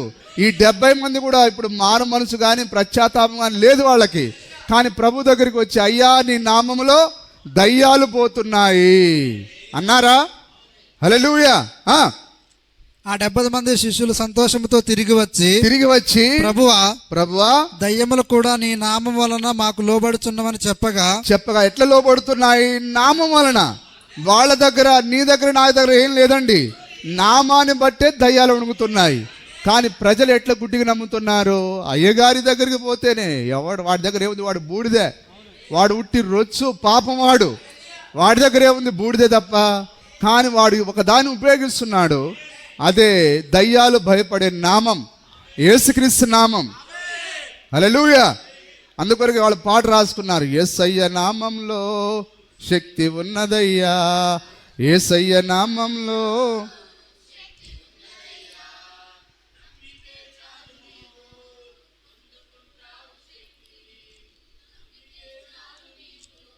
నిజమేనా? హల్లెలూయా. మరి ఆ నామాన్ని ఉపయోగిస్తే దయ్యాలు పారిపోతాయి. చదవండి. ప్రభువా దయ్యములు కూడా నీ నామము వలన మాకు లోబడుచున్నవని చెప్పగా ఆయన సాతాను మెరుపు వలె ఆకాశం నుండి పడుట చూచితిని. ఇదిగో పాములను తేళ్లను తొక్కుటకును శత్రు బలమంతటి మీదను మీకు అధికారం అనుగ్రహించి ఉన్నాను. ఏదియు మీకెంత మాత్రమును హాని చేయదు. అయినను దయ్యములు మీకు లోబడుచున్నవని సంతోషింపక మీ పేరులు పరలోకమందు వ్రాయబడి ఉన్నవని సంతోషించుడని వారితో చెప్పాను. హల్లెలూయా. ఎక్కడ రాశాడు ఆయన? పరలోకమందు, అనగా జీవగ్రంథమందు. ఆమేన్. మళ్ళీ ఇక్కడ తేడా ఉందండి. జీవగ్రంథం వేరు, గొర్రెపిల్ల జీవగ్రంథం ఒకటే పుస్తకం, కానీ అందులోనే 2 భాగాలు ఉన్నాయి. ఒక పుస్తకంలోనే మరి మన ఒక డైరీ లాగా మనం మంచిని రాస్తాం, మన చెడుని కూడా రాస్తాం. అలాగనే ఆ ఒక్క పుస్తకంలోనే జీవగ్రంథం ఉన్నది, గొర్రెపిల్ల జీవగ్రంథం ఉన్నది. కానీ జీవగ్రంథంలో పేర్లు ఉన్న వాళ్ళ పేర్లు మళ్ళీ ఆయన తూడ్చేస్తాడు, కానీ గొర్రెపిల్ల జీవగ్రంథంలో ఉన్న వాళ్ళ పేర్లు యంత్రం మాత్రమును తూడ్చిపెట్టబడవు. హల్లెలూయా. ఇప్పుడు ఆయన వీళ్ళతో ఏమన్నాడంటే, మీ పేర్లు గొర్రెపిల్ల జీవగ్రంథం అని చెప్పట్లేడు, కానీ జీవగ్రంథంలో మీ పేర్లు రాయబడ్డాయి. హల్లెలూయా. 20 వరకు చదవండి. ఆ గడియలోనే యేసు పరిశుద్ధాత్మయందు బహుగా ఆనందించి తండ్రి ఆకాశమునకును భూమికిని ప్రభువా నీవు జ్ఞానులకును వివేకులకును ఈ సంగతులను మరుగు చేసి పసిబాలులకు బయలుపరచున్నావని నిన్ను స్తుతించుచున్నాను. అవును తండ్రి, అలాగు నీ దృష్టికి అనుకూలమాయను. సమస్తమును నా తండ్రి చేత నాకు అప్పగింపబడి ఉన్నది. సమస్తమును నా తండ్రి చేత నాకు అప్పగింపబడి ఉన్నది. కుమారుడెవడు తండ్రి తప్ప మరెవడును ఎరుగడు. అది కుమారుడెవరో తండ్రికి తప్ప మరెవరికి తెలియదంట. కానీ వీళ్ళేమంటారు? కుమారుడు అంటే కుమారుడే, తండ్రి అంటే తండ్రి. కుమారుడు ఎవరు చెప్పాలి? తండ్రి చెప్పాలి. కాబట్టి తండ్రి వచ్చి మనకు కుమారుడు ఎవరని అన్నాడు? నేను నా తండ్రి ఏకమై ఉన్నాము. హల్లెలూయా. మరి తండ్రిని బయలుపరిచింది కుమారుడు, కుమారుడిని బయలుపరిచింది తండ్రి. వారిద్దరు ఏకమై ఉన్నారు కాబట్టి సమస్తమును నా తండ్రి చేత నాకు అప్పగింపబడి ఉన్నది. కుమారుడెవడో తండ్రి తప్ప మరెవరును ఎరుగడు. తండ్రి ఎవడో కుమారుడికి తప్ప కుమారుడును కుమారుడు ఎవరికి ఆయన బయలుపరచును ఉద్దేశించును వాడును తప్ప మరెవడను ఎరుగుడని చెప్పాను. అప్పుడు ఆయన తన శిష్యుల వైపు తిరిగి మీరు చూచుచున్న వాటిని చూచు కన్నులు ధన్యములైనవి. యోహాను సువార్త 6వ అధ్యాయం 53వ వచనం. ఈ 70 మందిని గురించి అక్కడ చెప్పబడుతూ ఉన్నది. 6వ అధ్యాయము 53వ వచనం. కావున యేసు ఇట్లనెను మీరు వాళ్ళు వచ్చి ఈ 10వ అధ్యాయంలో ఉన్న సందర్భమే ఈ 56వ అధ్యాయం 53వ వచనంలో దాని కొనసాగింపు ఇది. యేసు ఇట్లనెను, ఈ 70 మందితో ఇట్లా అంటున్నాడు ఆయన. యేసు ఇట్లనెను, మీరు మనుష్య కుమారుని శరీరము తిని. ఇప్పుడు వాళ్ళు సంతోషంగా వచ్చారా దయ్యాలు పోతున్నాయని? కానీ ఇప్పుడు ఆయన ఈ దయ్యాలు ఎల్లగొట్టే వాళ్ళకి ఏమి ఇస్తున్నాడు? వాక్యాన్ని ఇస్తున్నాడు. హల్లెలూయా. నీ పేరు గనక గొర్రెపిల్ల జీవగ్రంథంలో ఉంటే నువ్వు వాక్యానికి ఆమేనంటావు, వాక్యానికి సంతోషపడతావు. ఇప్పుడు ఆయన వీళ్ళు ఎవరో చూపించకోరాడు ఆయన. ఈ దయ్యాలల్లో కొట్టే వాళ్ళు ఎవరో చూపించకోరుతున్నాడు ఆయన. అందరు వింటున్నారా? ఈ ప్రపంచంలో ఉండే ఈ దయ్యాలు భూతాలు ఎలగొట్టే వాళ్ళు ఎవరో దేవుడు చూపించకోరుతున్నాడు. మీరు మనిషి కుమారుని శరీరము తిని ఆయన రక్తము త్రాగితేనే కానీ. ఎవరితో మాట్లాడుతున్నాడు? ప్రభువా నీ నామములో దయ్యాలు పోతున్నాయని సంతోషపడిన వారితో. ఇప్పుడు ఆయన వారికి వాక్యాన్ని ఇస్తున్నాడు ఆయన. హల్లెలూయా. మీరు మనిషి కుమారుని శరీరము తిని ఆయన రక్తము త్రాగితేనే గాని మీలో మీరు జీవము గలవారు కారు. నా శరీరము తిని నా రక్తము త్రాగువాడే నిత్య జీవము గలవాడు. అంత్య దినమున నేను వానిని లేపుదును. ఇప్పుడు ఎవరైతే గొర్రెపిల్ల జీవ గ్రంథంలో ఉన్నారో వాళ్ళు ఖచ్చితంగా ఏం చేస్తారు? ఆయన శరీరాన్ని తింటారు. నిజమేనా? వాళ్ళు మాత్రమే నిత్య జీవాన్ని కలిగి ఉన్నవారు. చదవండి. అంత్య దినమున నేను వానిని లేపుదును. నా శరీరము నిజమైన ఆహారమును నా రక్తము నిజమైన పానమునై ఉన్నది. నా శరీరము తిని నా రక్తము త్రాగువాడు నా యందును నా యందును నేను వాని యందును నిలిచి ఉందును. జీవము గల తండ్రి నన్ను పంపిన గనక నేను తండ్రి మూలముగా జీవించుచున్నట్లే నన్ను తినువాడును నా మూలముగా జీవించును. ఇదే పరలోకము నుండి దిగివచ్చిన ఆహారము. ఏంటిది? అది వాక్యం అనే ఆహారం. వాక్యమే దిగి వచ్చింది. వాక్యము శరీరధారి అయింది. పరలోకం దిగి వచ్చిన నిజమైన జీవాహారం ఆయనే. మన్నాను తిని చనిపోయినట్టు కాదు. ఈ ఆహారం తినేవాడు ఎల్లప్పుడూ జీవించునని నిశ్చయముగా మీతో చెప్పుచున్నానెను. ఆయన కపెర్నహూములో బోధించుచు సమాజ మందిరములు ఈ మాటలు చెప్పాను. ఆయన శిష్యులు అనేకులు ఈ మాట విని ఇది కఠినమైన మాట. హల్లెలూయా. ఇప్పుడు ఎవరంటున్నారు? ఈ దయ్యాలు భూతాలు ఎల్లగొట్టే వాళ్ళు ఎప్పుడైతే ఆయన వాక్యాన్ని ఇచ్చాడో ఇది కఠినమైన మాట. వాక్యానికి మరి సరెండర్ అవ్వని వాడి పేరు గొర్రెపిల్ల జీవ గ్రంథంలో లేదండి. కానీ నీ పేరు గొర్రెపిల్ల జీవ గ్రంథంలో ఉంటే నువ్వు ఖచ్చితంగా గడియ వర్తమానానికి లోబడతావు. ఇది కఠినమైన మాట. ఎవడు వినగలడు? చెప్పుకొనసాగిరి. యేసు తన శిష్యులు దీనిని గురించి సనుగుకున్నారని తాను ఎరిగి వారితో ఇట్లనెను, దీని వలన మీరు అభ్యంతరపడుచున్నారా? వాక్యం ఇస్తే అభ్యంతరపడుతున్నారా? అయితే మీరెవరు అర్థమవుతుందా? అలాగైతే వాక్యానికి అభ్యంతరపడేవారు వీళ్ళెవరు అర్థమవుతుందా? ఓ సంఘ శాఖలారా, మీరు ఎందుకు వాక్యానికి అభ్యంతరపడుతున్నారు? ఎందుకనగా మీ పేరు గొర్రెపిల్ల జీవ గ్రంథంలో లేదు. అయితే వధువా, నువ్వెందుకు ప్రతి వాక్యాన్ని నమ్ముతున్నావు? నీ పేరు గొర్రెపిల్ల జీవ గ్రంథంలో ఉంది. నీవు ప్రతి వాక్యానికి ఆమేన్ చెప్తున్నావు. హల్లెలూయా. అలాగైతే మనుష్య కుమారుడు మునుపున్న చోటునకు ఎక్కుట మీరు చూచిన యెడల ఏమందరు? మునుపున్న చోట ఎక్కడున్నాడు ఆయన? మునుపు అగ్నిస్తంభంలో. పౌలు గారు ఎక్కడ చూశాడు ఆయనని? ప్రభువా నీవు ఎవడో అన్నప్పుడు నీవు హింసించుచున్నా యేసును. ఆయనే పాత నిబంధనలో అగ్నిస్తంభం, ఆయనే మేఘస్తంభం. హల్లెలూయా. ఏమందురు? ఆత్మయే జీవింపజేయుచున్నది, శరీరము కేవలం నిష్ప్రయోజనము. నేను మీతో చెప్పి ఉన్న మాటలు ఆత్మయు జీవమునై ఉన్నవి గాని. అది వాక్యమే ఆత్మయు జీవమునై ఉన్నది. ఆ మాటల్లో ఏమున్నది? ఆత్మ ఉన్నది, జీవం అన్నది. కుమారుడు ఉన్నాడు, తండ్రి ఉన్నాడు. నిజమేనా? మీలో విశ్వసించిన వారు కొందరు ఉన్నారని వారితో చెప్పాను. విశ్వసించిన వారెవరు? తన్ను అప్పగింపబోడు వాడెవడో మొదట నుండి యేసునకు తెలియను. మరియు ఆయన తండ్రి చేత వానికి కృప అనుగ్రహింపబడకుంటే, తండ్రి చేత. హల్లెలూయా. ఇప్పుడు కృప చేత మన పేరు ఎప్పుడు రాశాడు ఆయన? జగత్ పునాది వేయబడక ముందే. తండ్రి చేత మనకు కృప ఎప్పుడు ఇవ్వబడింది? జగత్ పునాది వేయబడక ముందే.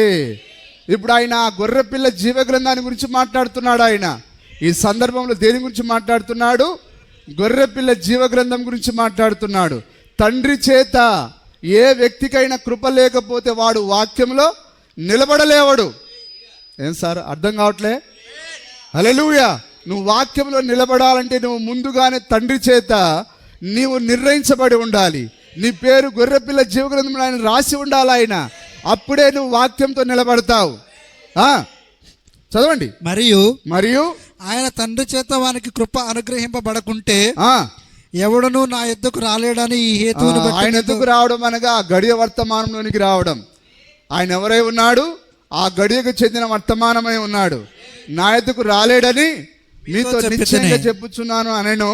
అప్పటి నుండి ఆయన శిష్యులలో అనేకులు వెనుక తీసి, అది ఎంతమంది? 70 మంది వెళ్ళిపోయారు. దయ్యాలు భూతాలు ఎల్లగొట్టిన వాళ్ళు ఏమైపోయారు? వాక్యాన్ని ఇవ్వగానే వెళ్ళిపోయారు. ఇప్పుడు ఈ నిజమైన వారెవరో నిరూపించేది ఎవరు? వాక్యమే నిరూపణ చేస్తుంది. నీవు దేవుని కుమారుడవా కాదా?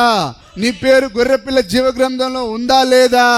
నిన్ను నిరూపించేది నీ పాస్టర్ కాదు, సంఘం కాదు, వాక్యమే నువ్వెవరో రుజువుపరిచేది. హల్లెలూయా. కాబట్టి మనం ఎవరో వాక్యం ద్వారా రుజువుపరచబడిన దేవుని బిడ్డలమై ఉన్నాం. మన ప్రవక్త అందుకొరకే రుజువుపరచబడిన ప్రవక్త ఆయన. మనము రుజువుపరచబడిన వధువై ఉన్నాం. మనకు రుజువు ఉన్నదా? రుజువు లేకుండా మనం వధువు కాలేదండి. మనకు వాక్య రుజువు ఉన్నది. హల్లెలూయా. అదే thus saith the Lord. యెహోవా ఇలాగు సెలవిస్తున్నాడు. హల్లెలూయా. అప్పటి నుండి ఆయన శిష్యులలో అనేకులు వెనుక తీసి మరి ఎన్నడను ఆయనను వెంబడింపలేదు. ఎన్నడను వర్తమానంలోనికి రాలేదు. బ్యాప్టిస్ట్ నుండి వచ్చారు, తిరిగి బ్యాప్టిస్ట్కి వెళ్ళిపోయారు.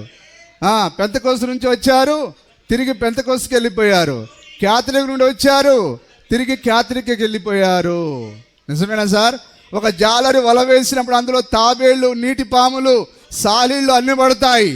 కానీ జాలరి దేన్ని తీసుకుంటాడు? కేవలం చేపలు తీసుకుంటాడు. మళ్ళా తాబేలు విడిచిపెడతాడు, పాములు విడిచిపెడతాడు, సాలీలు విడిచిపెడతాడు. అమ్మ బ్రతుకు జీవుడాని మళ్ళీ అది సిఎస్ఐకి వెళ్ళిపోతుంది, బతుకు జీవుడాని బ్యాప్టిస్ట్కి వెళ్ళిపోతుంది. కానీ చేపలు మాత్రము ఆ జాలరికి ఉపయోగపడతాయి. మరి ఎవరా గొప్ప జాలరి? ప్రభు అయిన యేసుక్రీస్తే. అందుకొరకు ఆయన ఆ యొక్క జీవ గ్రంథాన్ని పట్టుకొని వచ్చాడు.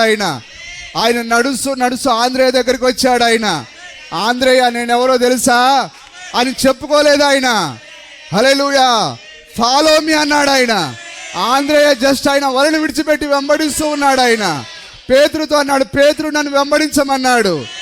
ఆయనకి ఏమైపోయింది? అసలు ప్రశ్న కూడా అడగలేదు ఆయన. హల్లెలూయా.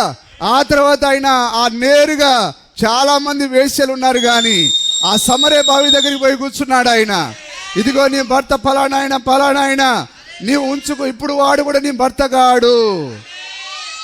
ఆమేన్.